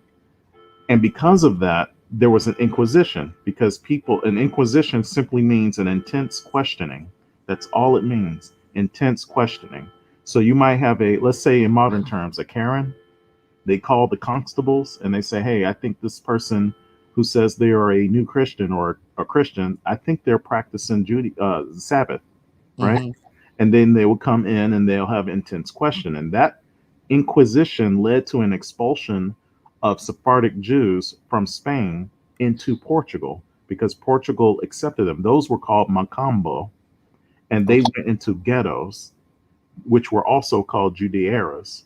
But these people, they married. You remember the Holy Roman Empire? Remember it went from 150,000 ethnic Judeans to over 8 million within 100 years. That's a lot.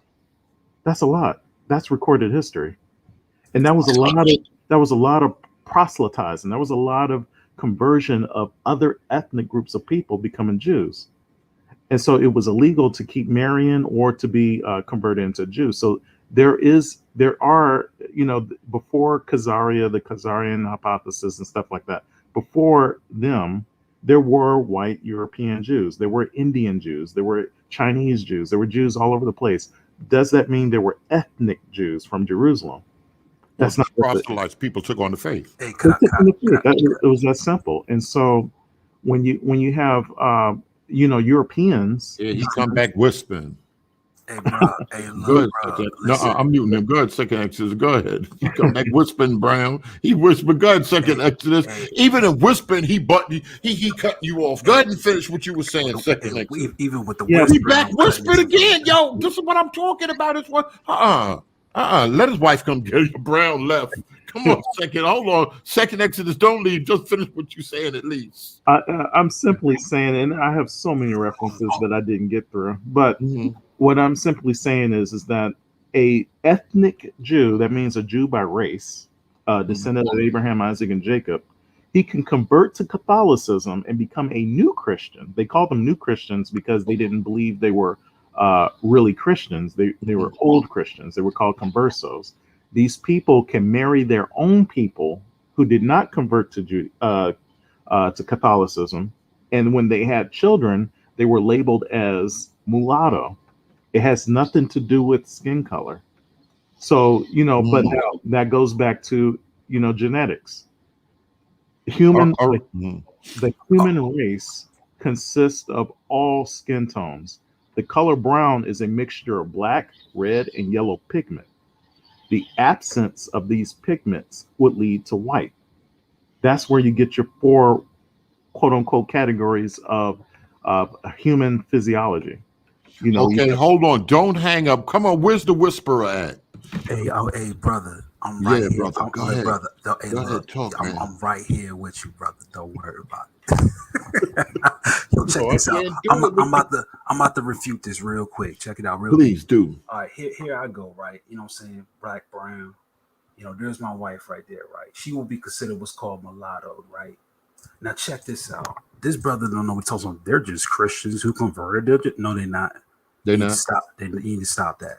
Check this out. We're going to read the definition of mulatto right here. Check this out real easy, right? He back on the screen again. Bro, yes, we are, bro. Check this out.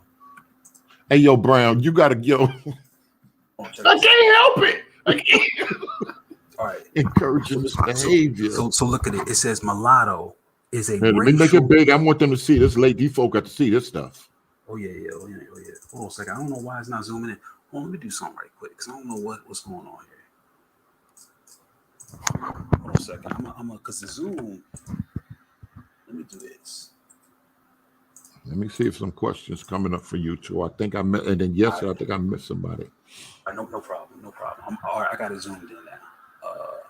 So let's do screen share.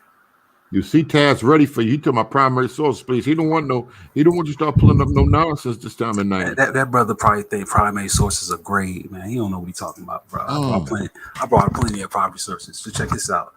Look at this here. Mulatto. Now there's a female rapper by the name of Lotto, right? Why she call herself that? Well, we're gonna see. This is the actual definition of Lotto. Hold on. Am I sharing right now? No, you are. All right, cool. Look what it says. Is a racial classification to refer to people mixed African and European. Let's read that again. Did it say anything about religion? Let's read this again. Mulatto, bro. I'm gonna whisper this argument. I'm gonna put this argument to sleep. That's why I'm doing ASMR with this brother. This is a racial classification to refer to a people mixed with African and European. Now, here's the problem the brother has. He said it was mixed faiths. You know what a person with mixed faith is? They confused. That's not mulatto. That's confused. Now with this, or a convert, that's it. It has nothing to do. Now, if you look at this, it comes from the Spanish mulata, which is a female mulatto. A mulata is a female mulatto. It means what? African, European. African, European. Now, the source that I brought out, guess what? It was European men coming down to African women. Now, here's the dagger. Y'all ready for it? Go ahead, if you got it. Look at my man here, man. Look at my that's a mulatto, right? Check this out. Y'all see that, right? The English term in spelling a mulatto is derived from what? Spanish and Portuguese. Ain't that something? The very source he brought up was from a Spanish-Portuguese source of these Lancados. But the word itself came from the very source of the people he's researching. Look what it says. Is derived from the Spanish and Portuguese. Mulatto is a common term in southeastern United States during the era of slavery. Some sources suggest that it may derive from the Portuguese word mula, which means mule, or a hybrid of offspring. Why would that be religion? It traces its origin to mulo in the sense of hybridity, originally used to refer to a mixed race person. Now, y'all ready to see the dagger? This the dagger. Of sound tone principle. Didn't that? Whoa. This is the place those Jews ended up, isn't it? You just, bro, but wait a minute. You just tried to say that these people weren't mixed race, but the source they have is sound tone principle was the main place where this mixing took place. And guess what? It's from a Portuguese Spanish source. And guess what? Maurice White, one of the most prominent mulattoes of Earth, Wind, and Fire, does not agree with your argument, my brother. He's looking at you like, what? Hey, look, he's looking at the screen like second Exodus. What in the hell? Can I go there? let's bring up. Hey, I got a real job. I done missed work with these fools this morning. He's like, I'm a mulatto, nigga. What you talking about? Let me go ahead and who that second? We gotta mute him. We gotta mute the whisper. Go on, second Exodus. You got the floor. Okay. I'm going to go and use the same, since he's using Wikipedia, I'm going to go ahead and use the same source. Wikipedia too? I can use it. He done drug you down to this? It's come to this? I prefer not to use Wikipedia, but I'll just go ahead and mention it. Jack D. Forbes suggests it originated in the Arabic term mulawad, which means a person of mixed ancestry. Mulawad literally means born, begotten, produced, generated, or brought up, with the implication of being born and raised among Arabs, but not of Arab blood. Mulawad is derived from the root word walawad, which is colloquial Arabic. Pronunciation can vary greatly. Walad means descendant, offspring, scion, child, son, boy, young animal, young one. Mulawad referred to the offspring of non-Arab or Muslim people. That's a dagger. Who adopted the Islamic religion and manners. Specifically, the term was... Why he been muting himself, Brown? No, bro. No second. Marine, what I'm pointing out is that he read that it was mixed race. He just said it. No. Let him finish. That's what it became. What I'm saying is, I'm going to keep reading. Specifically, the term was historically applied to the descendants of indigenous Christian Iberians who, after several generations of living among a Muslim majority, adopted their culture and religion. They were referencing, for mulawad, that is, they were referencing Christians marrying Muslims. They could be the same color. It has nothing to do with your ethnicity. Now, you're saying it's the religion? It's the religion. That's not what you just read, bro. Read that again. Read that again. It says descent. It means descendant. I'll read it again. Hey, y'all got bodied all night, bro. I'm sorry, bro. Y'all got bodied all night, bro. I'm sorry. Wait, are you cut the hold on? Let him. Go ahead. Come on. Yo, Brad, I'm being encouraging this. Come on, second. You got the floor. Hey, bro, I had to get a breath mint to do this with you, man. Come on, bro. All right. Specifically, the term was historically applied. The term was historically applied to the descendants of indigenous Christian Iberians who, after several generations of living among a Muslim majority, adopted their culture and religion. So what they're saying is that you had indigenous, that's another way of saying old Christian or white people, right? And they adopted Muslim culture. So when they married into the Muslim, married a Muslim spouse, they're adopting that culture. Their descendants are called mulatto. Now, what the Christians did, they took that term and they took it from an Arabic term and used it in a Latin version of that and called it mulatto. But they applied it differently. They said Christians marrying non-Christians. Mulatto was Muslims marrying non-Muslims. Mulatto means Christians marrying non-Christians. Later on, it took on a racial category.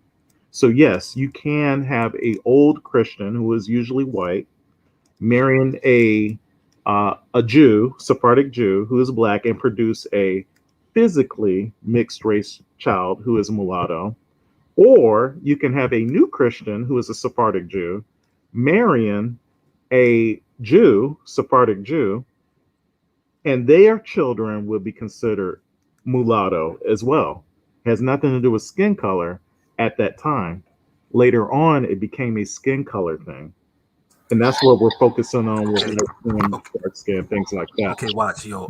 Wait, no, hold on. Kevin, you're going to answer this thing on the screen right here. Okay, Start with yeah, this no thing on the problem. screen. Start with that. Don't be freestyling, slipping and sliding all over the place. No, hold on, bro. I'm gonna say this first. All I brought was facts and sources.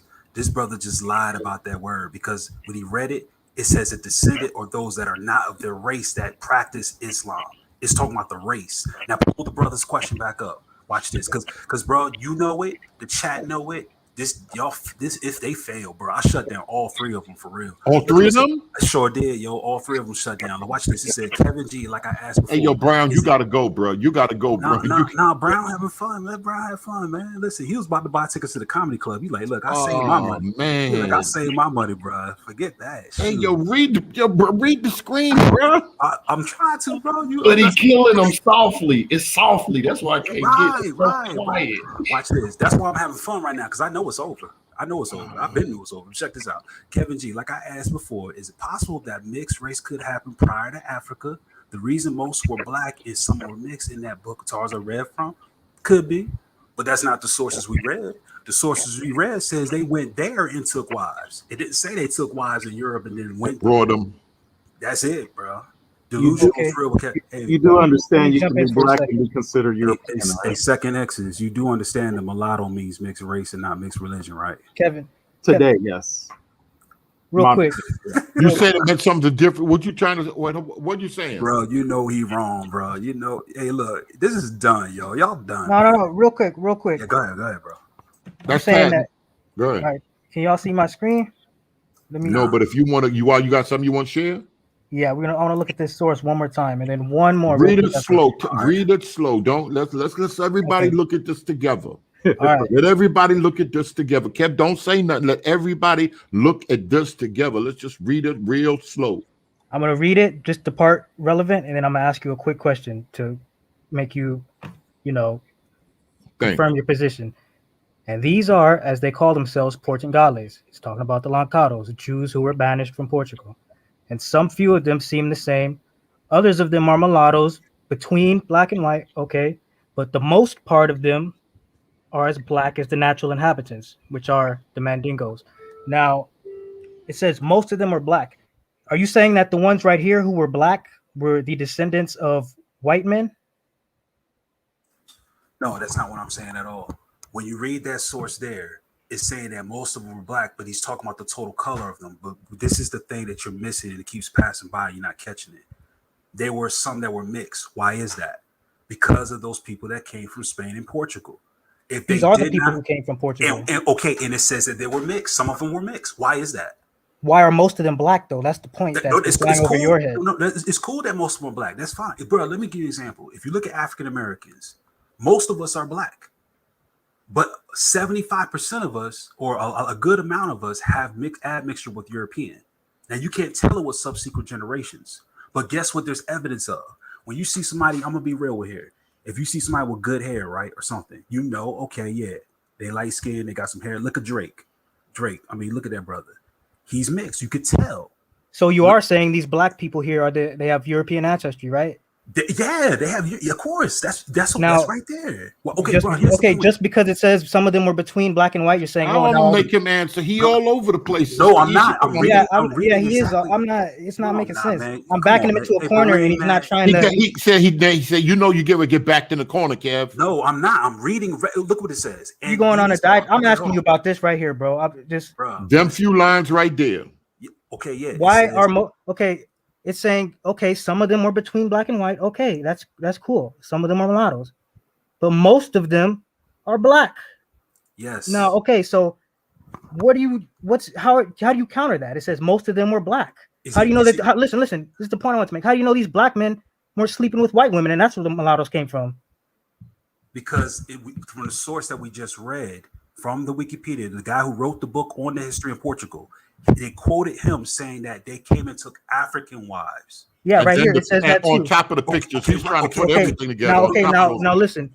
Okay, that's cool. Now here's my point. That book you're referencing, what year was it written in? It was written in 2018, referencing all the information you're looking at now. This is where they got it from. I rest my case. 2018. I rest my case. That's fine. What are you talking? How is that making your case, bro? Are you you saying that okay? So if these people, let's say for the sake of argument, they were black. I mean, not even for the sake of argument. It literally says most of them were black. But let's just say, bro, that's you think it's possible? You think it's possible that a source? Oh my, bro. Let me finish. We're reading your source. Look at no. We're reading my source, and then to counter, you're trying to use something from 2018, saying, "Oh no, bro, they descend from white." I'm reading your source. Look what it says. Where does my source say that they descend from white people? Let me read it. I'm right here. All right, Taz, let him know though. Let him read. I'm gonna make it big again. Don't say nothing, Taz. Let him. Go ahead. I'm gonna make it big. And these are, as they call themselves, Portugales, and some few of them seem the same. Others of them, he says, now the few of them seem the same. Others of them are mulattoes between black and white. Now, when we pulled up the definition of mulatto, I'm gonna ask you. I want you to just be honest, bro, because now I'm getting serious with this because you're trying to sit here and play games. What is the definition of mulatto? What is the origin of the word? Is it Portuguese or Spanish? Or yes, you want second X's to answer that, or Taz? No. I want Taz. Is mulatto a Portuguese Spanish word? Just like Portugales that we see right there is a Spanish Portuguese word. Notice I'm not sure, but I can pull up the definition for what mulatto 1828. A person. You want to pull it up? This is the 1828. Look, this is the 1828 Webster's Dictionary. Okay, what does it say? Mulatto, Latin, a mule, a person that is the offspring of a negress, a black woman by a white man, or of a white woman by a Negro. Okay, so now looking at the source that you just read. Okay. These men came from where? Did they come from Africa to there, or did they come from Portuguese or Spain to Africa? They came from Portugal. They came from Portugal. Okay. Now we're getting the understanding what the word mulatto. Now notice in your source there, Portugales and mulattoes is italicized. You know why? Because they're referencing native words by the population that they're talking about. I said that at first. Right. Okay. So then when we read this, the term here is used to say that the males took African wives, which means that the origin of the males are white Europeans. Okay, I get what you're saying. Now, let me talk for just 10 seconds. 10 seconds. It says, look, most of them were between black and white. And then it says, this is talking about them in West Africa in 1620. Most of them were black and white. And it says, once they got to Africa, look what it says. And all are married or rather keep with them the country black women. It says they married black women once they got to Africa. God. Are you serious? What color were they? Are you saying that? It says right here. Howbeit, they have, look, and all are married or rather keep with them the country black women. You're making it sound like a bunch of white people. Listen, you're making it seem like a bunch of white men came to Africa and then that's where these people came from. It's saying they were black already. Most of them were black. And then the black men married black women. No, they did not. That's what it says right here. Bro, stop. You're lying. That's what it says. No, it does not. If you read it there, he's describing the community there currently. In his eyes presently, he's describing what he's seeing there in the community. Now, when you read from that sentence, if doth manifestly appear that they are such as hew been banished or fled away from their hither Portugal or ill belong unto government, they generally employ themselves in buying such commodities the country affords, wearing especially coat. Now go down. Can we scroll down, please? Oh, I'm sorry. Let's scroll up there. Now look at this. And these are, as they call themselves, Portuguese. And some of them, he talks about black and white, some 2 or 3 dwellers of the place are all married, or rather kept them the country black women. Let me ask you a It question. clearly is making it sound like they are other than black. The women are black for sure. Yes. Why would it say that they kept the black women? Why would it say that? Second Exodus, are we? Bro, come on, bro. Y'all tell me about this, man. Second Exodus. Yes. What is that saying to you? Maybe we're hearing, and maybe I've been on too long. What is that saying to you? It says but the most part as black. So it's a comparison here, a contrast comparison. They're saying that there's people between black and white. To me, that sounds like brown. But then they say, but the most part as black. Go back up a few lines, and these will call themselves. Go back up a few lines and just read, yes, and just flow through it about 4 sentences and tell me what you get from that. Sure. It says, and these are, as they call themselves, Portuguese, and some few of them seem the same.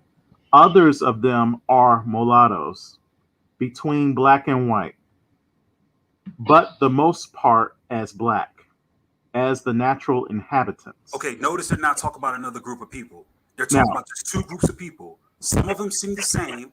Others are like mulattoes between black and white, but for the most part black. It's not talking about another group that's mostly black. It's talking about those mulattoes. Right, that's fine. In context, yes. Goodness, y'all reading comprehension is wait, window, bro. Wait. In context, it is saying that mulattoes, and then it has between black and white. But then it says, but it says, but the most part are black. As the natural inhabitants. Talking about who? The mulattoes. So if I said the most part of something, what does that mean? That simply means that they're majority. That means that they're mulattoes, but naturally, when we study genetics, who has a more dominant gene? No. I'm not talking about dominant genes. You're missing me here. Hold on. Listen. Hold on. Let him talk. No. Hold on, Kevin. You think they're not? Let me hear what he said. I want to hear what he said.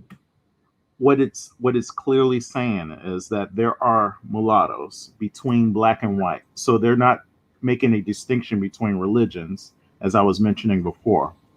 So it is talking about between black and white, which would be brown or boxwood, as Rabbi Harry Rosenberg would say.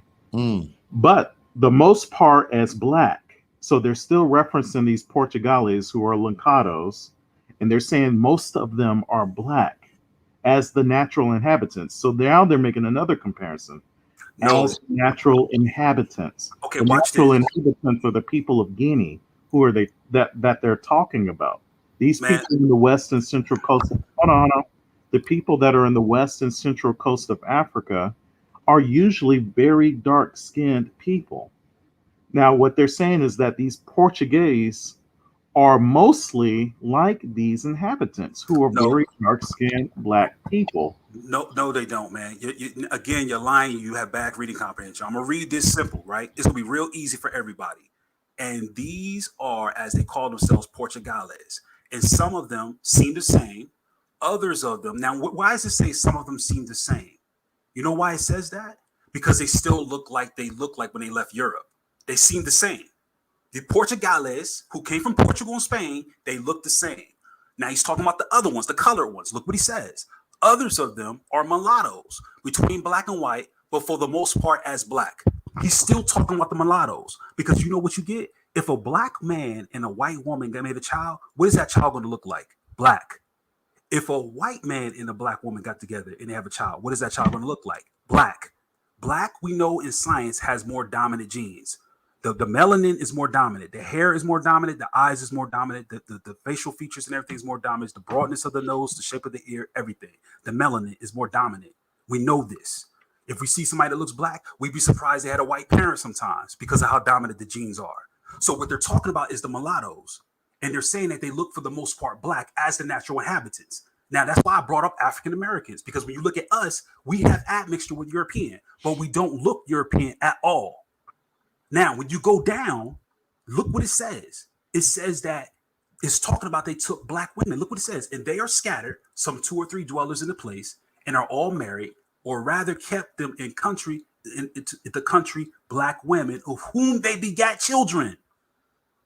Now, bro, you need to stop this because you're wrong on all cases. It is not. This is how y'all read it. Some of them are looking the same. Others of them are mulatto between black and white, but the rest of them are black looking. That's not what it's saying. It says some of them look the same, meaning they still look European, Portuguese, and Spanish, and the others are mulattoes, but they look mostly black. That is common with mixed marriages and mixed children that are begat by there. And you have the evidence right there in your same source that it says that they kept the country black women and whom they begat children. Now, bro, hold on, go down that right from there. Howbeit, look what it says. They beget they beget children. Howbeit, they are among. You ain't gonna scroll down, bro. You gonna keep it right there. Who are you talking to, me? No, I'm talking to, yeah, he had the source up. It says now they kept black women, or of whom they begat children. Howbeit, they hew against them neither church nor friar nor any religious order. So it concludes it right there. These people were not black like the Africans. They were talking about the mulattoes and how black they look, although they were mixed. And it still says they did took black African wives, and some of them still look the same. They still look European. All right, hold on, everybody. We may have to pick this up tomorrow, but I want to ask y'all. It's still three. I was trying to wait around. It's still over 300 in here. Who believes that this has to do with some reading comprehension, how it's being understood? Can y'all type one? Biased, can y'all? No, I don't. Well, let's just put it. Let's just put it out there. I'll put more reference in there. And all right, yeah, put that in the thing. But hold on. But who think that this has to do with understanding what's being read? Is Kevin G trying to twist something up, or is there a plain reading in the text and what's being said, and Taz and Second Exodus is just not seeing it? Type of one. I'll be as honest as I could, y'all. I mean, y'all could, they could do what they want, but I read it straight up for what it is. This is what it is. All right, Brown, we may have to pick up. We go type of. All right, Mikey was. All right, Brown, type of one. We may have to continue this, but it seems like somebody is. It seems like it is. I understand, Kevin. All right, somebody say Kevin. Somebody said Kevin's on point. Next person said Kevin's twisting it. Yeah, so I know. Go ahead. The five people before that said that I was on point before you posted that, but that's all good. But everybody else is putting the one even after that, bro. I'm not trying to be deceptive with it. Even Rochelle, who doesn't really like me, Rochelle, Yah's Truth, Yah's daughter, she put a one. That goes to show she's not, and I appreciate that, sister. But that's my point. This, what you read right now, is exactly what it says. I'm not trying to. No, somebody said Kevin G point is irrelevant. I don't think the point is irrelevant. I think this could be. We could be stuck. We could be. I'm not saying we are, but we. All right, let's put Wikipedia down, everybody. It's late. We're a little confused. Let's put that down. But I think this do have something to do with some. Not even trying to be deceptive, but some reading comprehension. Somebody's seeing it wrong in here.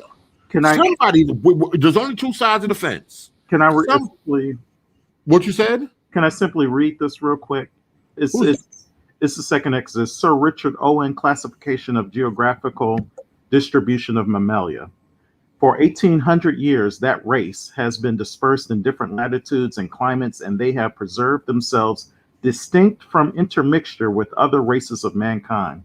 There are some Jews still lingering in the valleys of the Jordan, having been oppressed by the successful conquerors of Syria for ages, a low race of people, and described by trustworthy travelers as black as any of the Ethiopian races. That's one reference. I already mentioned that was Sir Richard Owen. Who playing organ? Oh, my bad. I'm at church, y'all. Here's another reference. Others of the Jewish people participating in European civilization and dwelling in the northern nations show instances of the light complexion, the blue eyes, and the light hair of the Scandinavian families. The condition of the Hebrews since their dispersion has not been such as to admit of much admixture by the proselytism of household slaves. Sir Richard Owen, Classification of Geographical Distribution of Mammalia. Now, all right, hold on. I gotta admit it. We have to pick this up, Kevin. We do have to pick this up. But when it comes down to sources, what does one mean What did she put? I'm confused. Hey, that goes to show your audience don't even pay attention, bro. I'm being real with you, man. Your audience don't even pay attention. Man. I see that now. You see that now. One thing they don't like is your attitude. Now, one thing you're the underdog right now. You didn't. Now, you got to say, Kevin. We're gonna listen. I'm gonna tell you the truth of Jesus' name. Why you making me whisper my voice, brother? Why you doing that? Father God, I can't do it, bro. I can't do it. Bro, he got me whispering and I'm by myself in here. Oh man, listen, Jesus, bro, take the wheel. Look, this show is fun, bro. You know it. This gonna go down in history. But listen, yo, can you admit, got ran over by 1979 Oldsmobile? You see that? You see how he's saying y'all got ran over? But yo, tell the truth. Explaining. No one was. Do you think it was out of context? Is he reading it wrong out of context? Hey, look, these people just like the vote. Hey, look, they saying this. You believe the second Exodus? Hold on. You believe that?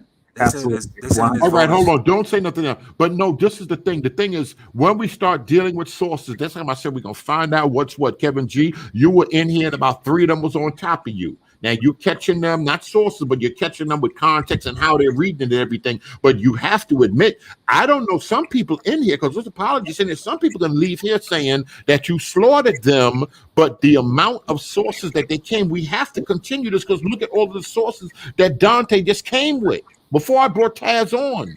Second Exodus was still getting the screen together. They came with a lot of sources. So now we have to look through all of these to make sure everything is being read properly. I have over 1,000 sources. That's a lot. No. Wait, who the Second Exodus? That was Second Exodus. Look, Baskin and Robbins got all them flavors, but I don't like none of them. Oh man. So it don't even matter, brother. You know what I'm saying? Oh man. Can I say something, please? Hey, if we can do this, if we can have certain dialogues like this, where you can agree to disagree, but not all the fighting and loud talking. This is what we can do, because you see how many sources was put out where people got to actually read stuff, for yourself. And, everybody gonna have their own, presuppositions or they lens that they look at it. But you see how humble these gentlemen, I commend, all the gentlemen was. I definitely appreciate y'all, because I'm not gonna lie, I'm laughing, but my heart, I feel better that we can get to some other stuff. Now I'm not gonna lie, when my man Mike and come on, we might hem y'all up with some scriptures. Jordan to hit me, he told my boy he can't wait to get to the scripture part. We're slick. Where that camper from North Carolina at? There's a few cats ready to get to some scripture, but I don't even know about. By the time we get to the DNA, we got to rock out with these sources. We got to rock out with these sources. Now, somebody tried to give me a line up there. It's like, listen, y'all need some help. Talking about the Christian side. Some people said the Gentile Christian side. Let's put it that way. I don't want to say the urban apologist. Somebody said, yo, y'all need some help over there. So they got a lineup. They throwing some names out there. They throwing out Faithful, 93, Garfield, Kevin G. They throwing some names out there. I said, well, I don't know, man. I got about 50, 60 people in the phone. We'll see. It depends on the subject of history. That might be one thing. I think when we get to the Bible, that's going to definitely be interesting. But these folk, I got to take my hats off. Now, y'all know I'm not claiming Israel, but I got to take my hat off. They not playing with these sources. I remember years ago, I'm in the gas station. Ron Dalton hit me on the jack. I said, I didn't lie. Y'all might got us with the history. But they got y'all with some of this doctrine now. What do y'all think? Y'all let me know. BereanTeacher@gmail.com. Kevin G, I appreciate you. Listen, Taz, I can't lie. You went in. Second Exodus, you went in. Dante is the king of receipts right now. I got that finesse locked down, but I can't lie. He got them receipts. That's how come they want his head. So I'm saying the Christian world, you don't have to be apologist, whoever you are. All right, we got to go get some other people like Garfield. That's not even claiming to be born again. We may have to get some other people to deal with some things, but they have a lot of sources. They so far down the road. Timbo, I know y'all may say they quoting it out of context, but we have to deal with this stuff because this is the stuff that's on the internet. These sources are in the street, and y'all know this dude on Hebrews Fair, he dropping source at the source at the source. I'm like, how are people can even catch up? We got to have a part 2. Whenever y'all free, y'all let me know. Anything else in closing? You want to say anything in closing? I'm gonna let Taz go first. Yeah, I just wanted to say Dante brought out an excellent. You guys can hear me, right? Yeah, you're saying good. Dante brought out an excellent point about this source. First of all, this isn't what he said. This is something I noticed. This is written in Old English, so that's one thing. It's not your normal English. Second of all, mulattoes are not as black as Mandingo people. So clearly it's making a distinction between the mulattoes who are between black and white and the rest of the people who were Lancados who were as black as the natural inhabitants, which are the Mandingos. Anybody can go look up how black Mandingo people are. They're not mulattoes. That's all I have to say. Very good. Thank you so much, Taz. Second Exodus, what's your schedule looking like? People, of course, they already hit my phone and my watch and stuff. What are you whatever we're gonna have to continue with some of this stuff. Too many sources were just ran through. We gotta take our time and work through some of this. Let me know what y'all are looking like. Let me know what y'all are looking like. Or some people, I'm not gonna lie, they was like, listen, Heaven G is all right, but he can use some other dudes because the amount of information they have is just not weighing out. It's not fair. It's not fair. They're gonna go make a video. Kevin G was on there, and you let all the Israelites come, but this is how they show up, Brown. Like them ignorant country family members, when it's time for fight, they all just show up. You know what I'm saying? There ain't nothing I can't put people out the room, but it is what it is. Yeah, there's Second Exodus. Come on, what's your thing looking like? We're gonna have to start working some things out. Well, let's just say I'm available before the 18th. That's when I actually moved to Chicago for a seminary school. Oh, that's right. You sure did say that. All right, so we're gonna make it happen. All right, you wanted to say anything closing where people can get in touch with you? Where you anything? Usually I'm on Hebrew Spear, dropping references. Okay, you see that? This is what they do. Brown, you want to say something before I give it to Kevin? No, I'm good. I just appreciate all the dialogue and the gentlemen coming on. Kevin, can you be serious for one moment? Or are there going to be some ongoing discussions? Can we make this thing happen? Come on, Whisperer. Yeah, no problem, man. First, shout out to Lockerman who said, Kevin, you need to humble yourself, bro. You need to upgrade some AirPods, bro. I'm trying old, man. You know what I'm saying? So get some AirPods, brother. You know what I'm saying? I'm going to sleep. Now, hold on. I got a job. I appreciate Second Exodus. Got that little girl with that Torah Bible. But yeah. Okay. Sorry, hey, yo, Brown, you can't come back on. When he come back on, you can't come back on. I'm just making fun, man. It needs to be lighthearted, man. Because when people get heated and they start talking about each other, man, I'm telling you, if it was the other way, trust me, that'd be some bad blood. This ain't bad. Oh yeah, they did ask. Shout out. But that's right. I'm looking at his name right here. Mr. Blacktastic. We're gonna have BereanTeacher@gmail.com. We have to work something out. Oh man, all the people, that's what the pastors them. They hit me. I got about 4, 5, 6 emails about that. Next Thursday is next Thursday night. Good for that oneness. Oh yeah, that's cool. I'm good with that. Mr. Blacktastic, type something in there if you think that's good. Matter of fact, let me put that link in there so we can get this together in front of everybody. I'm already late. I'm gonna need some big coffee, a big cup of coffee in the morning. Blacktastic. I'm gonna put it in here right now. If he wanted to jump on, he might not. Maybe he gonna come on whispering too. It's late at night. Hey, I'm gonna do the whole night. Yo, bro, you get me now. I'm gonna do the whole debate whispering straight. See that now? Said he gonna come Brown. You see, he gonna come on here with that foolishness. We trying to get serious. He gonna come on. Why do I picture him on the side of the bed, like really trying to be quiet and looking up? Hey, bro, talking like Slick be talking in the cell phone with his mouth closed. Hold on, bro. How you know why I'm looking like right now? How you know that? He ain't Illuminati. You know y'all believe in conspiracies. He can see you through the thing. He can see you through the laptop. What's up with that, bro? I put the link in there, Blacktastic. If he wanted to jump on, definitely. He said, I'm available. All right, good. He said he available Thursday night. Thursday night. That's what's up. Thursday night. We're gonna get it on Thursday night. Then we're gonna jump back to that. And all right, y'all. God bless. I'm gonna get off here. I'm going to bed. It was definitely real. God bless, man. Love y'all. Appreciate y'all. All right.